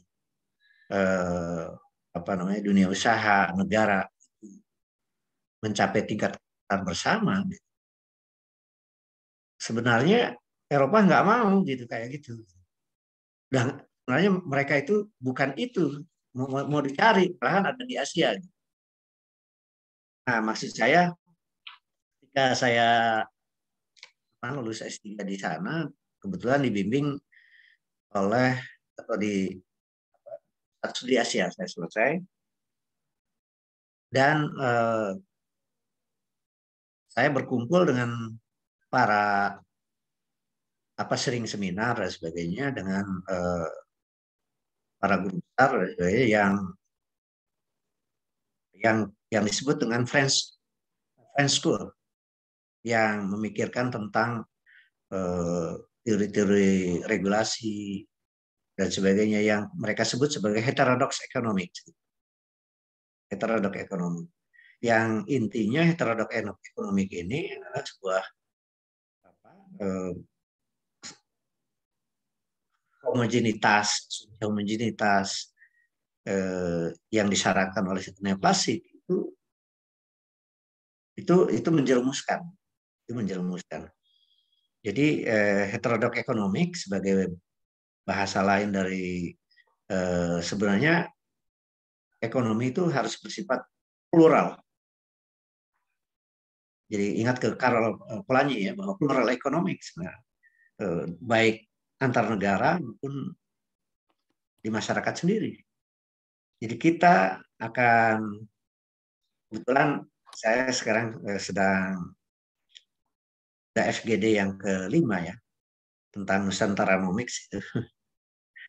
Itu adalah ingin menggali sebenarnya daerah-daerah itu punya keunggulan masing-masing dan mempunyai keunggulan komoditi, keunggulan daerah, dan keunikan masing-masing.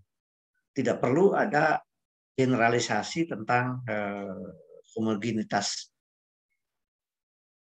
ekonomi antar semua daerah gitu, yang telah dilakukan sejak Soeharto sampai hari ini, apalagi sejak reformasi, yang mengasumsikan, maaf ya, apa sebenarnya satu harga apa namanya, BBM atau laut itu kan kira-kira kalau Soeharto mewujudkannya berasnisasi, blok alat yang sangat kuat mengendalikan semua itu, di era reformasi ini memang untuk memecahkan masalah ketimpangan antar wilayah, antar daerah, tetapi di balik itu juga ada cita-cita homogenisasi. Jadi nanti yang terjadi bukannya hanya keunikan daerah yang akan hilang, tapi kemudian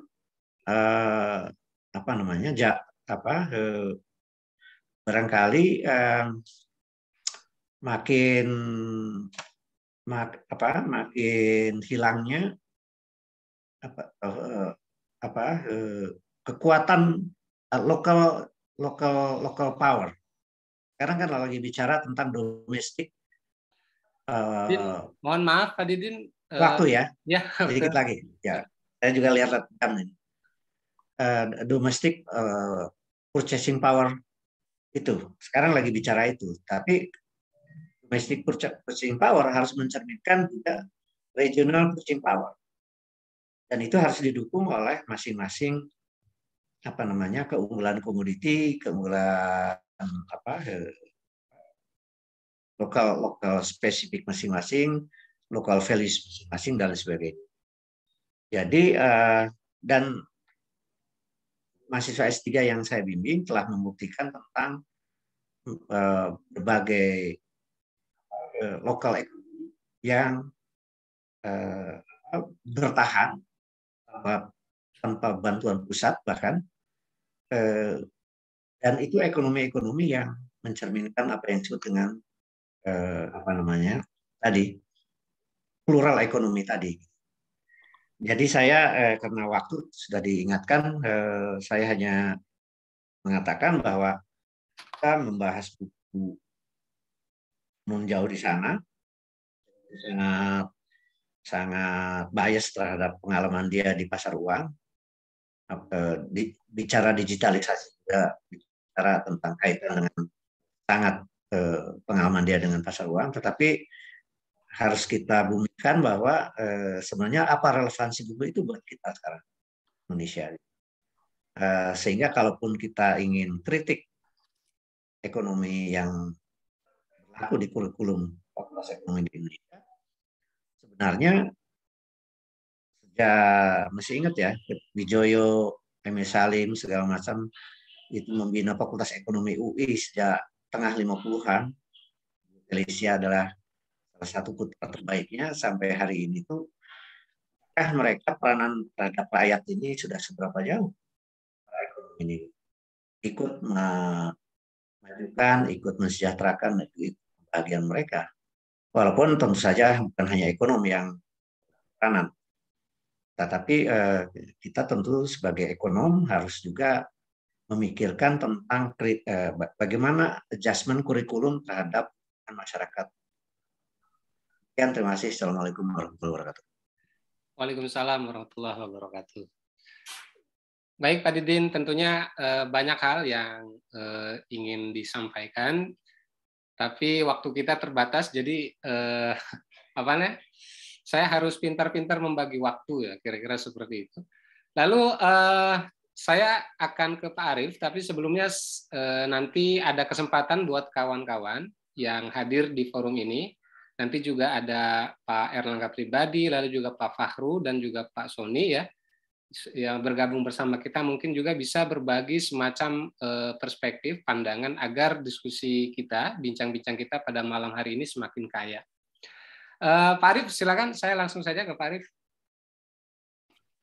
Terima kasih, Dak. Saya sebenarnya hanya sebagai sebagai host dan mengamati proses diskusi aja ya. Cuman karena Dida minta saya mungkin 2-3 menit akan saya manfaatkan untuk kasih komen ya terhadap apa yang sudah disampaikan oleh Bung Amin, Bu Telisa maupun Pak Didin.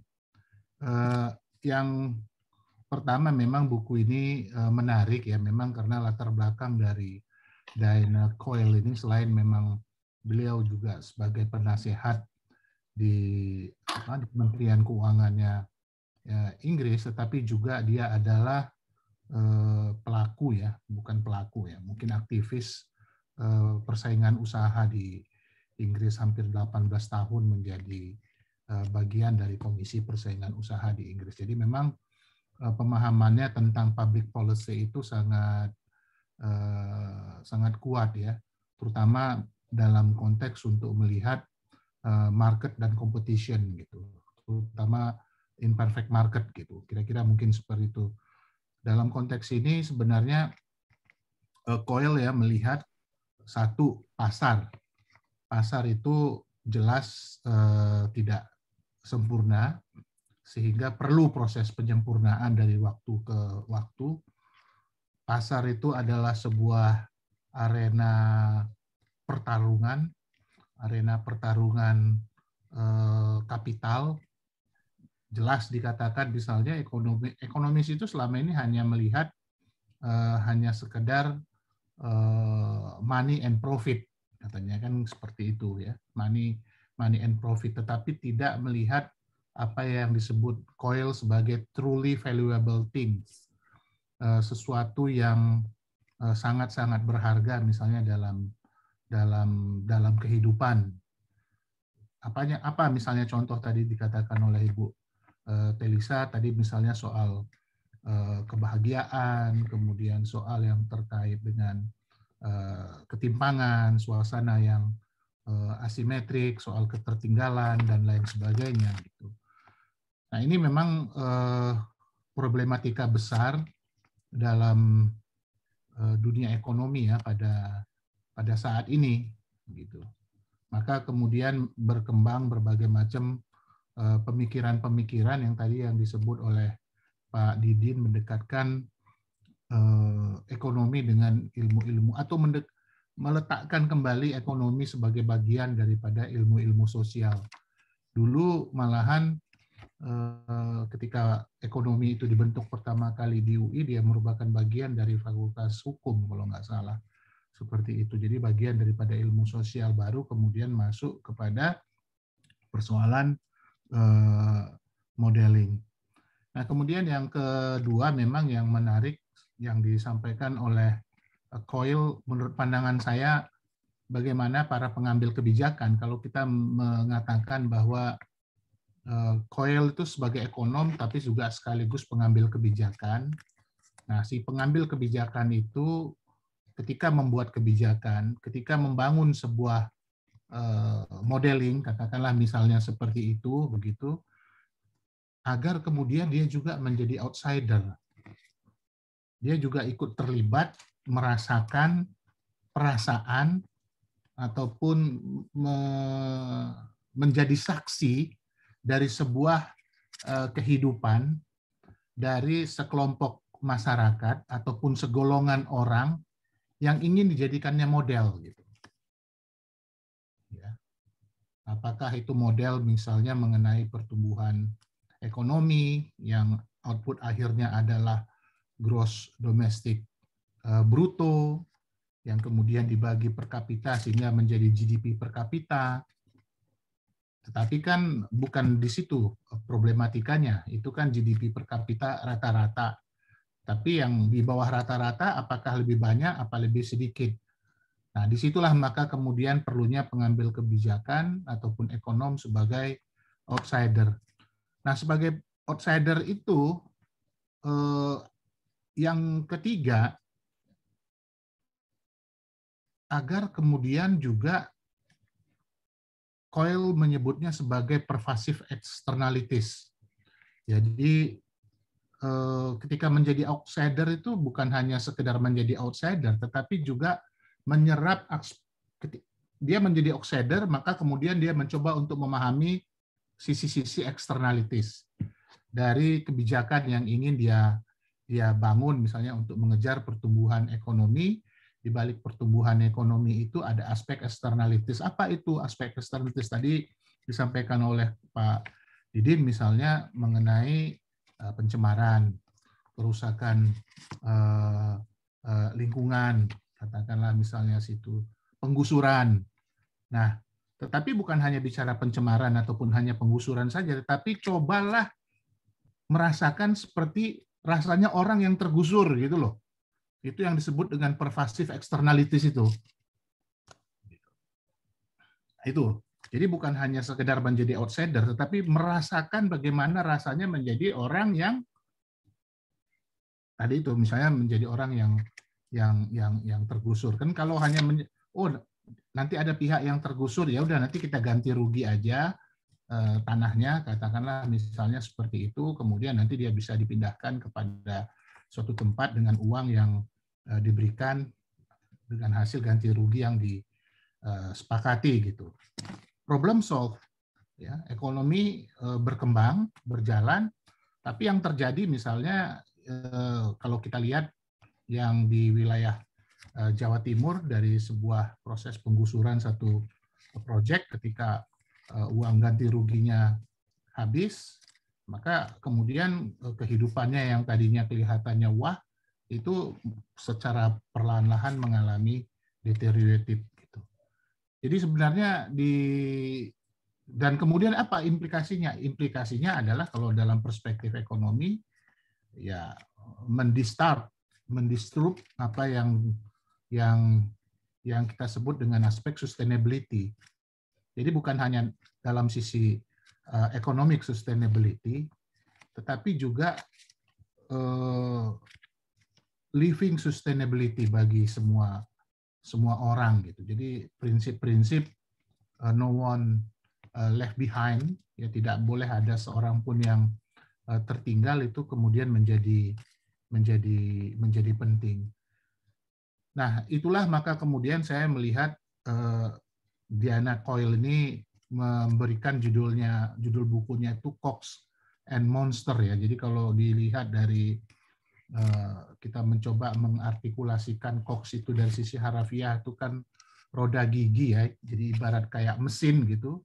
Tapi kemudian di sisi lain ada raksasa yang sebenarnya yang juga kita harus bisa pahami gitu. Jadi ekonomi itu mungkin dalam bayangan saya, apa yang ada dalam pikiran Coyle, keresahan dia berdasarkan pengalaman akademik, intelektual dalam membangun kebijakan ataupun sebagai sebuah scholar, begitu melihat begitu banyak problematika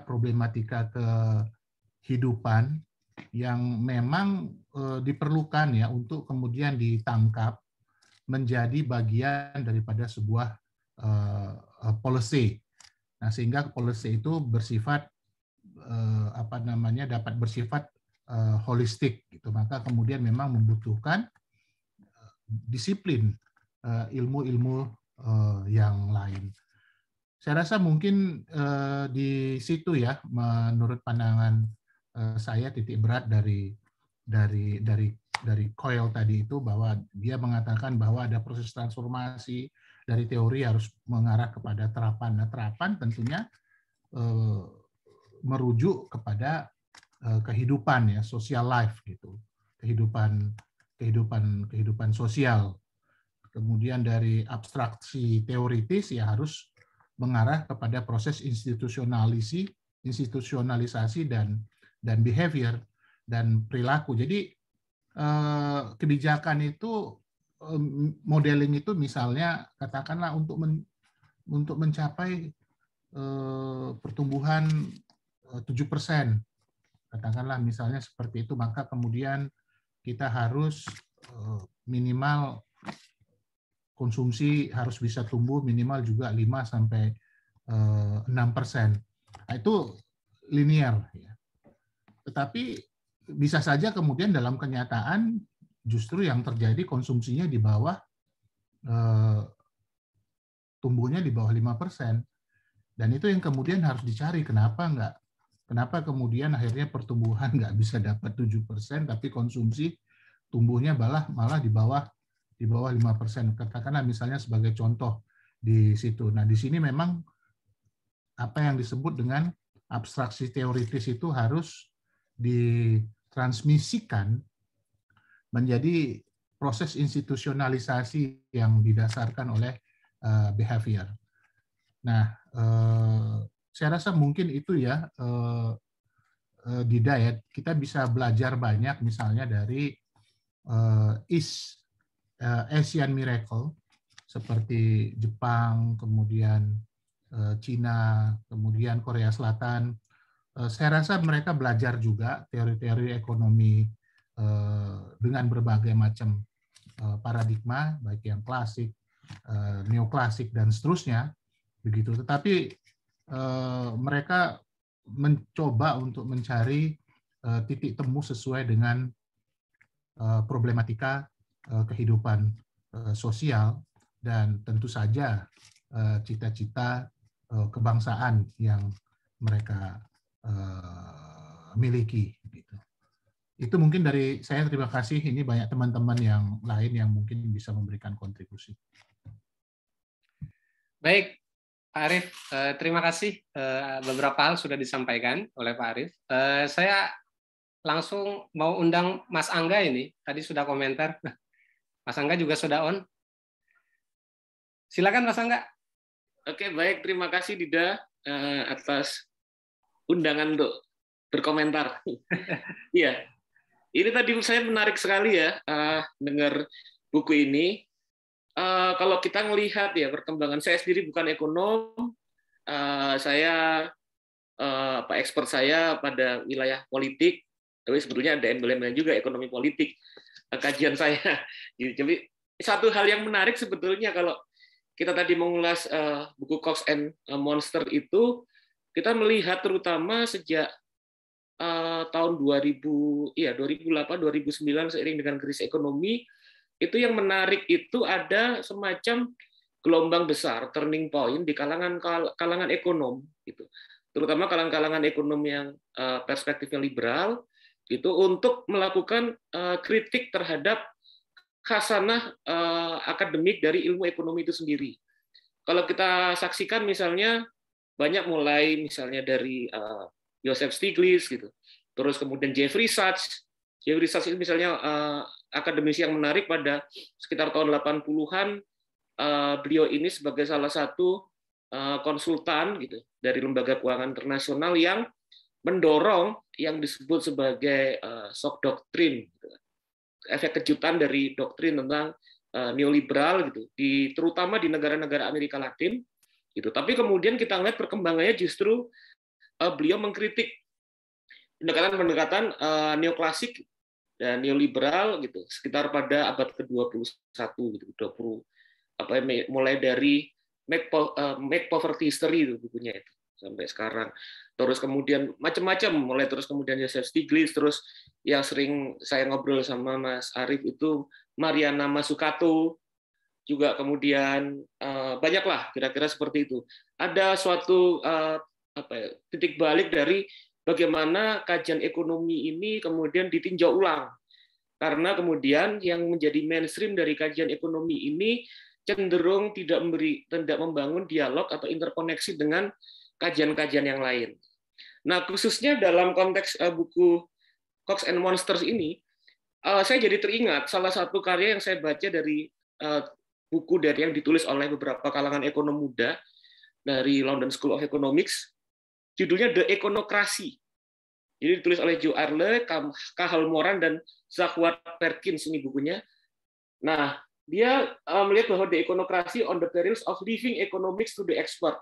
Jadi dia mau bilang bahwa dalam kajiannya itu ekonokrasi bahayanya kalau ekonomi itu diserahkan kepada expert gitu. Kajian mereka yang hanya fokus pada ekonomi semata. Pandangan mereka ini sebetulnya mirip dengan tadi yang diutarakan, bahwa selama ini tradisi-tradisi ekonomi, kajian ekonomi karena perkembangannya itu semakin fokus pada modeling-modeling, pada ekonometrika, pada abstraksi-abstraksi yang sebetulnya semakin menjauh dengan realitas keadaan sosial yang ada di masyarakat. Tapi hal yang menarik yang lebih ditekankan, saya sendiri belum baca yang Cox and Monster, tapi salah satu hal yang menarik dari ekonokrasi ini, mereka bilang bahwa mereka menghubungkan hal itu, lemahnya korespondensi ekonomi dengan kajian politik, dengan kajian sosiologis, antropologis, gitu, dengan relasi kuasa yang berjalan. Dalam artian bahwa ketika ilmu ekonomi semakin menjauh dari realitas sosial konkret yang sedang dihadapi oleh masyarakat, dan ekonomi itu sendiri tidak mempertimbangkan aspek-aspek sosiologis, antropologis, aspek politik, di sisi yang lain justru kalangan-kalangan expert ini, kalangan-kalangan ekonom dan ekonokrasi atau teknokrat ini, itu semakin diandalkan, ditempatkan pada posisi paling tinggi dalam pengambilan kebijakan. Gitu. Jadi kalangan ilmuwan yang proses dinamika keilmuannya itu menjauh dari dinamika kehidupan, dan kemudian proses bagaimana kemudian kesengsaraan masyarakat, Tapi di sisi yang lain, justru beberapa kalangan pengambil kebijakan menempatkan seluruh kebijakan-kebijakan sosial, kebijakan politiknya itu dari pertimbangan-pertimbangan kalangan ekonom. Gitu. Nah, disinilah kemudian mereka melihat bahwa itu yang menjadi persoalan yang kemudian mengarah pada krisis ekonomi subprimortgage, ketimpangan sosial yang semakin tinggi, terus kemudian justru kemudian ketika kondisi-kondisi ini terjadi, standar-standar kehidupan modern seperti meritokrasi, terus kemudian mobilitas sosial melalui pendidikan itu tidak berlangsung seperti dalam karya Thomas Piketty, tapi kita kembali kepada era feodal karena kemudian kekayaan yang begitu besar itu hanya diturunkan oleh segelintir orang dan segelintir keluarga saja. Nah, persoalan-persoalan seperti ini yang kemudian muncul di mana sebetulnya kalau kita melihat bahwa sejarah itu berulang, fenomena yang mirip itu seperti yang diingatkan oleh kalangan sosiolog ekonomi pada sekitar tahun 40-an, yaitu namanya Karl Polanyi, yang berangkat dari aktivis dan akademisi yang berbasis pada sosial demokrasi, yang dia bilang bahwa dalam hubungan relasi antara ekonomi politik, bahwa ekonomi tidak bisa dilepaskan dari kontrol atau pendampingan dari institusi politik demokrasi. Bahwa ekonomi pasar hanya bisa berjalan dengan baik ketika institusi-institusi demokrasi mampu kemudian menjadi kanal sosial dan kanal politik dari dari dinamika-dinamika masyarakat melalui jalur representasi partai politik, masyarakat sipil, ormas, sehingga kemudian pasar tidak meninggalkan mereka yang terpinggirkan. Gitu.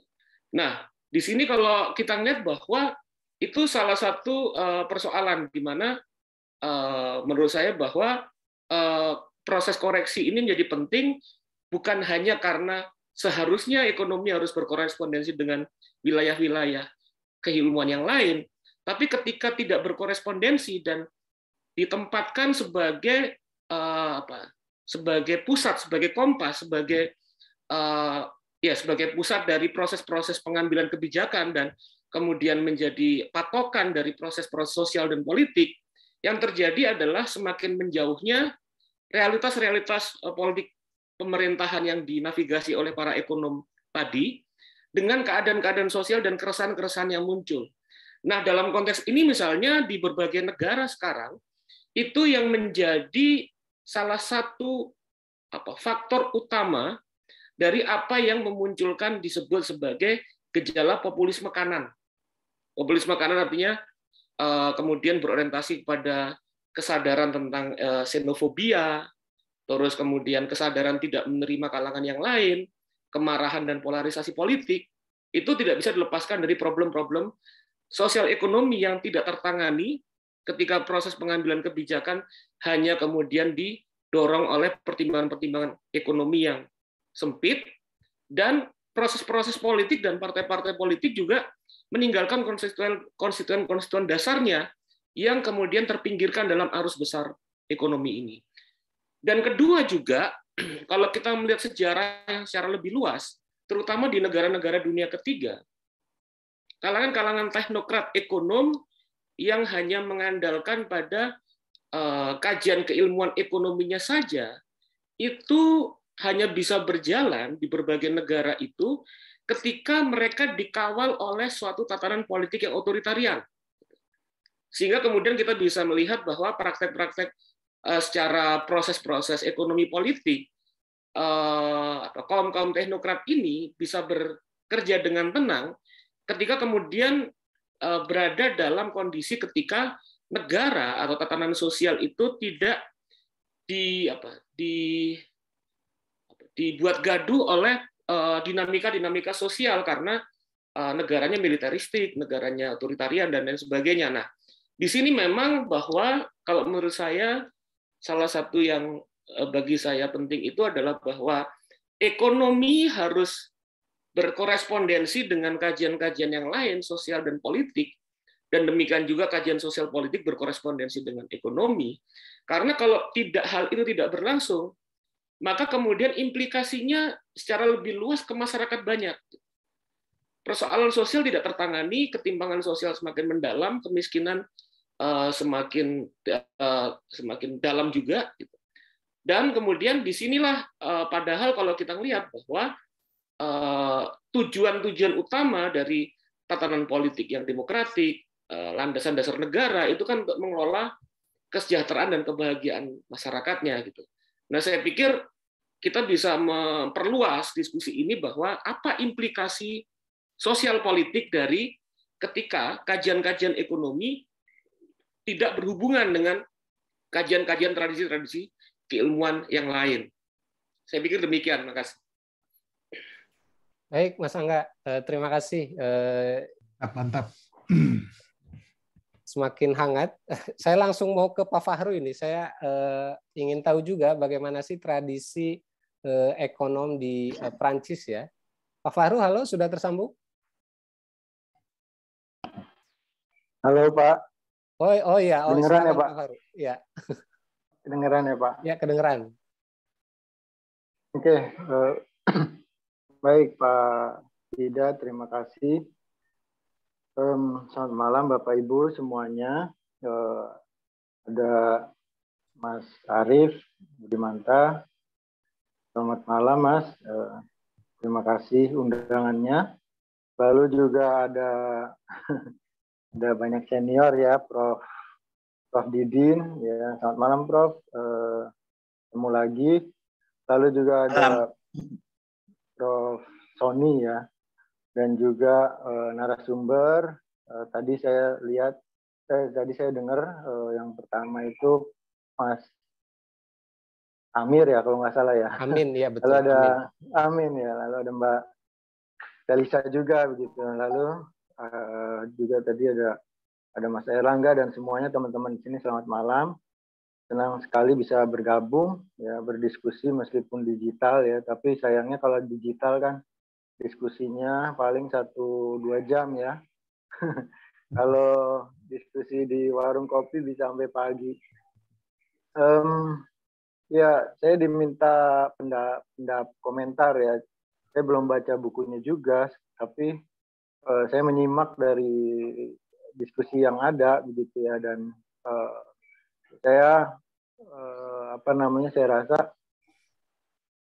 sangat menarik ya, terutama melihat dari sisi semakin banyak yang mendiskusikan untuk mengkritik gitu ya, atau mencari cara penjelasan ekonomi yang berbeda gitu, yang tidak sama gitu. Cuma salah satu profesor saya di Prancis, karena diminta untuk menjelaskan tradisi di Prancis ya. Jadi waktu itu misalnya ada senior di Prancis yang bercerita waktu misal Kamdesu ya, dia ngasih resep ke kita berbeda dengan apa yang diajarkan di kelas gitu ya.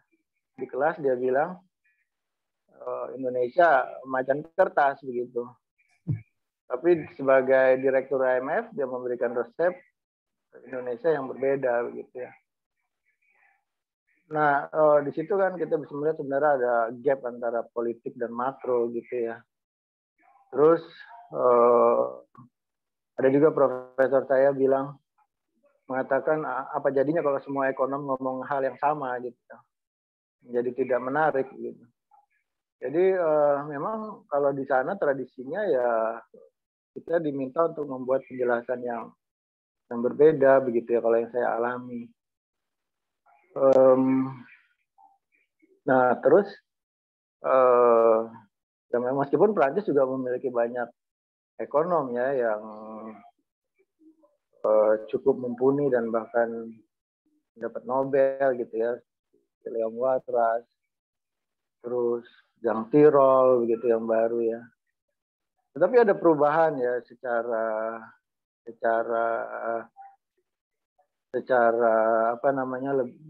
semakin ke sini gitu ya. Ada perubahan gitu, ada bukan hanya ada perubahan tapi memang dibiasakan juga untuk melihat dari yang berbeda. Halo? Ya, oke. Nah, sudah tersambung lagi tadi, terputus lama itu. Terputus lama, oke. Ya. Sorry. Tadi ya kalau tadi saya langsung sambung aja ya, saya putusnya di mana saya tadi sampai apa? Akhir di mana ya? Samar-samar itu malas. Yang tradisi kritis ya, mahasiswa gitu. diminta untuk menjelaskan dari perspektif yang boleh berbeda dari apa yang disampaikan oleh dosennya, katakanlah misalnya seperti itu. Ya.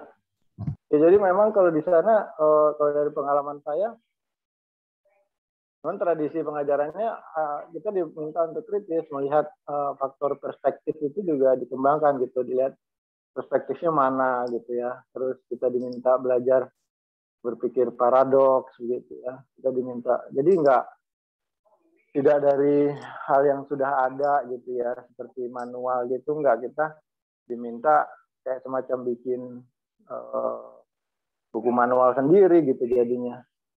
Nah, jadi kalau kayak di kelas itu biasa gitu, misalnya mahasiswa itu debat teriak-teriak sama profesor itu biasa gitu. Nah, saya juga agak kaget sih waktu itu ke sana. Nah, tadi saya nggak tahu apakah sempat sudah terdengar waktu saya menjelaskan, misalnya kalau gimana sih, mungkin tadi karena pertanyaannya tradisi ekonomi di Prancis ya. Kayak misalnya kalau dari pengalaman saya ya itu tadi, kayak misalnya waktu direktur senior di sana bilang, Michel Camdesu sebagai direktur IMF menyampaikan ke Indonesia resep, tetapi di kelas dia bilang berbeda. Dia bilang Indonesia macan kertas begitu.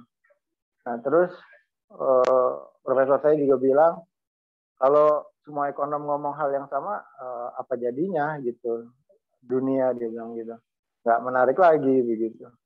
Jadi memang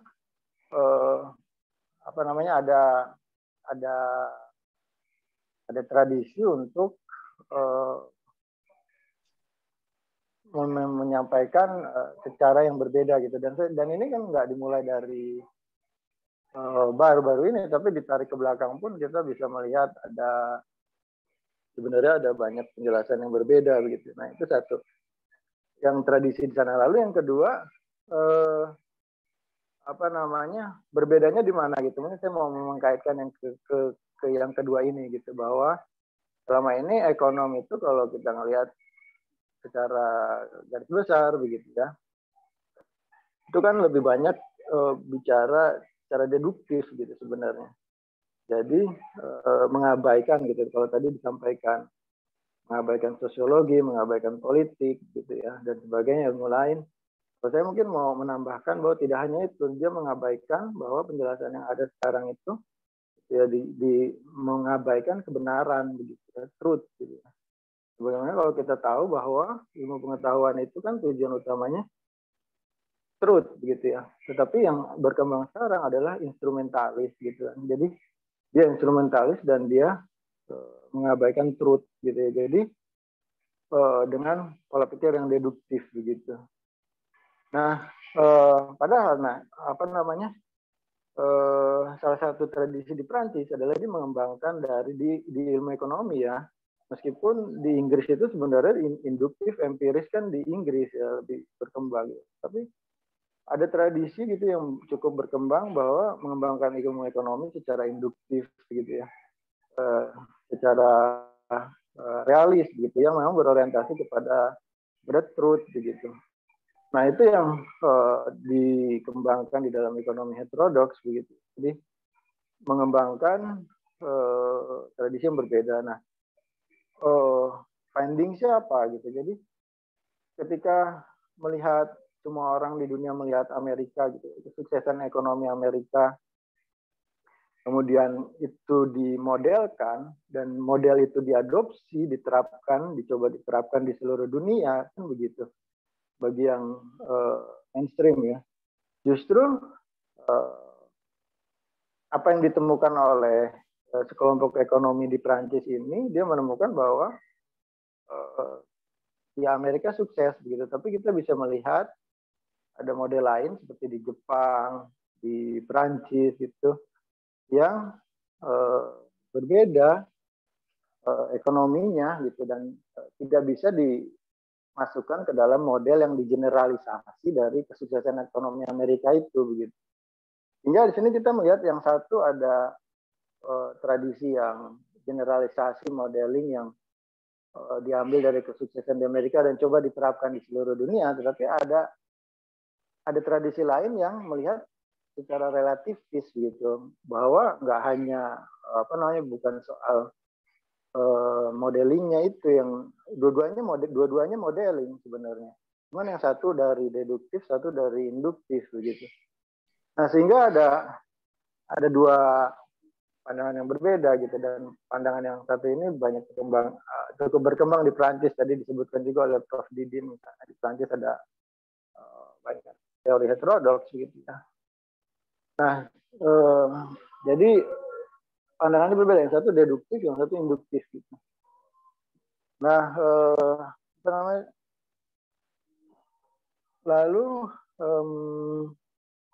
mungkin tadi saya mau menambahkan juga ini yang ketiga gitu ya, bahwa tadi dikatakan oleh Mas Amin gitu ya tentang teori dan dunia gitu ya. Kalau saya ingat Solow gitu, Robert Solow mengatakan bahwa teori adalah kumpulan asumsi begitu ya, dan bahwa mungkin asumsi-asumsi itu salah, tetapi yang penting adalah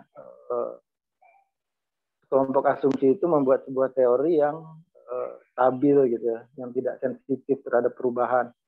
Nah, sehingga kita bisa melihat bahwa Solow sebenarnya agak deduktif begitu ya. Nah, tetapi kalau kita melihat tradisi lain, beneran ya. Tapi kalau kita melihat tradisi lain, bahwa ada yang mengatakan bahwa teori berubah karena dunia berubah gitu ya. Di salah satu ekonom Prancis mengatakan itu di dalam ekonomi heterodoks, teori berubah karena dunia berubah gitu. Jadi sebenarnya yang satu kita bisa melihat yang Solow tadi misalnya dia lebih mementingkan teori yang deduktif, sementara yang satu lagi lebih kepada yang empiris gitu ya, bahwa dunia berubah ya teori harus berubah begitu. Nah, sekarang pertanyaannya kan begitu, apakah di Indonesia kita sudah berubah teorinya begitu ya. Nah, saya rasa belum terlalu banyak ada perubahan kalau menurut saya, tapi mungkin itu debatable dan bisa didiskusikan di sesi-sesi berikutnya. Itu mungkin dari saya tambahannya atau komentarnya, Mas Dida. Terima kasih. Baik Pak Faru. Ya, soal tradisi ekonomi gitu ya, yang memang kritisisme itu sudah dibangun sejak awal lah, kira-kira seperti itu. Waktu kita terbatas karena kita harus sudah selesai pada pukul 21.30. Jadi saya mau ke Amin lagi sebagai penutup. Min, singkat saja. Baik Mas, izinkan saya untuk menyampaikan sedikit ya. Ya. Memang kalau kita lihat di beberapa wawancara atau review buku Cox and Monster yang memang sudah dilakukan oleh Diana Coyle, baik itu di LSI maupun di Princeton University, terdapat beberapa hal yang menarik yang dia ucapkan. Memang kalau kita lihat, semakin kita selesai membaca buku, dia menggambarkan bahwa memang seolah-olah mengarahkan bahwa ekonomi itu akan kembali ke politik. Nah, kalau kita lihat memang salah satu cara untuk membahasnya adalah dengan memikirkan seberapa sering itu para ekonom menganjurkan reformasi struktural dalam perekonomian. Dan itu mungkin seperti mereformasi sistem pajak atau tunjangan kesejahteraan. Dan setelah itu ekonom melakukan respon, dan selalu pasti terdengar dalam kuping kita yang disampaikan oleh para ekonom itu adalah, dia bilang seperti ini, nah itu adalah kebijakan yang tepat. Kami sudah melakukan analisis semacamnya dan kami sudah menjalankan data-data yang telah kami kumpulkan. Namun seperti yang kita ketahui, ini merupakan sesuatu hal yang mungkin tidak diterapkan oleh politisi itu sendiri, karena memang seperti yang kita ketahui, karena di politik itu sendiri ada yang menang dan ada yang kalah, sehingga memang kalau kita lihat dari apa yang dipandang oleh Diana Coyle di sini, jika Anda tidak menganalisis konteks politik untuk mengambil keputusan, maka analisis ekonomi Anda itu tidak akan cukup beralasan atau tidak dapat diterapkan. Sehingga memang kalau dilihat sejauh ini selama bertahun-tahun bahwa ekonomi itu melakukan analisis positif, sementara itu politisi itu mengambil keputusan yang normatif. Dan memang dari sini juga yang saya rasakan juga, ya sebagai mahasiswa juga yang sering juga mengumpulkan data, kalau kita lihat dari monster yang disampaikan oleh Dynacol itu terkait dengan perubahan ekonomi digital, seperti yang kita ketahui memang sepenuhnya itu belum terinternalisasikan ya, sehingga memang banyak data yang memang belum terkomputasi atau terhitung secara langsung. Bahkan kalau kita lihat di PDB pun secara tidak langsung mungkin aktivitas komputasi dan semacamnya itu belum terhitung dan semacamnya, sehingga memang ini yang dikeluhkan kita juga, yang seharusnya memang perusahaan-perusahaan sejauh ini, perusahaan-perusahaan yang bergerak di bidang digital itu juga harus setidaknya memberikan informasi yang lebih terbuka terkait dengan data-data apa yang sudah mereka koleksi, sehingga memang dengan data-data itu setidaknya beberapa para ekonom yang mungkin mumpuni bisa memberikan hasil analisis yang bisa menggambarkan terkait dengan teknologi yang sudah mengalami disrupsi ini ya. Mungkin itu Mas Didah. Terima kasih. Baik, Amin. Saya mau ke Ibu Telisa. Ini Ibu Telisa, silakan singkat. Mungkin ada tanggapan. Ya, sebagai penutup tadi terima kasih banyak masukannya dari semua bapak ya. Khususnya tadi sangat menarik banget, tapi tadi salah satu poin yang saya juga lupa menyampaikan bahwa kita memang sebagai ekonom harus memiliki tanggung jawab dan etik ya, dan juga tadi dampak kebijakan ekonomi yang salah itu bisa menyengsarakan masyarakat ya. Jadi kalau dokter katanya orang bisa salah operasi hanya satu orang, tapi kalau kebijakan publik atau kebijakan ekonomi salah, yang menderita itu jutaan rakyat. Nah, sehingga memang semakin dibutuhkan ekonom yang tadi memiliki sense of sosial, kemudian juga bisa merasakan seperti tadi yang Bapak Arif sampaikan, Pak Erlangga ataupun Bapak Farud tadi juga ya, bagaimana menggusur orang rasanya digusur. Nah, kita merasakan gitu. Nah, itu yang harapan kita ekonom itu menyadari itu, sehingga ya semua manusia pasti ada kekurangannya, tapi kita berusaha terus memperbaiki dan tadi memiliki sense ya. Jadi ekonom yang memiliki sense itu sangat diperlukan. Demikian. Terima kasih, Mas Dida. Baik. Prof. Didin, makasih juga. Ya, mau ke Prof. Didin ini saya. Prof. Didin, silakan, ada yang mau disampaikan singkat.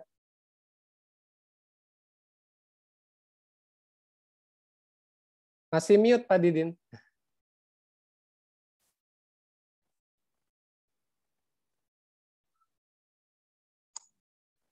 Jadi pertanyaan utama salah satu yang dari buku ini adalah soal terlepasnya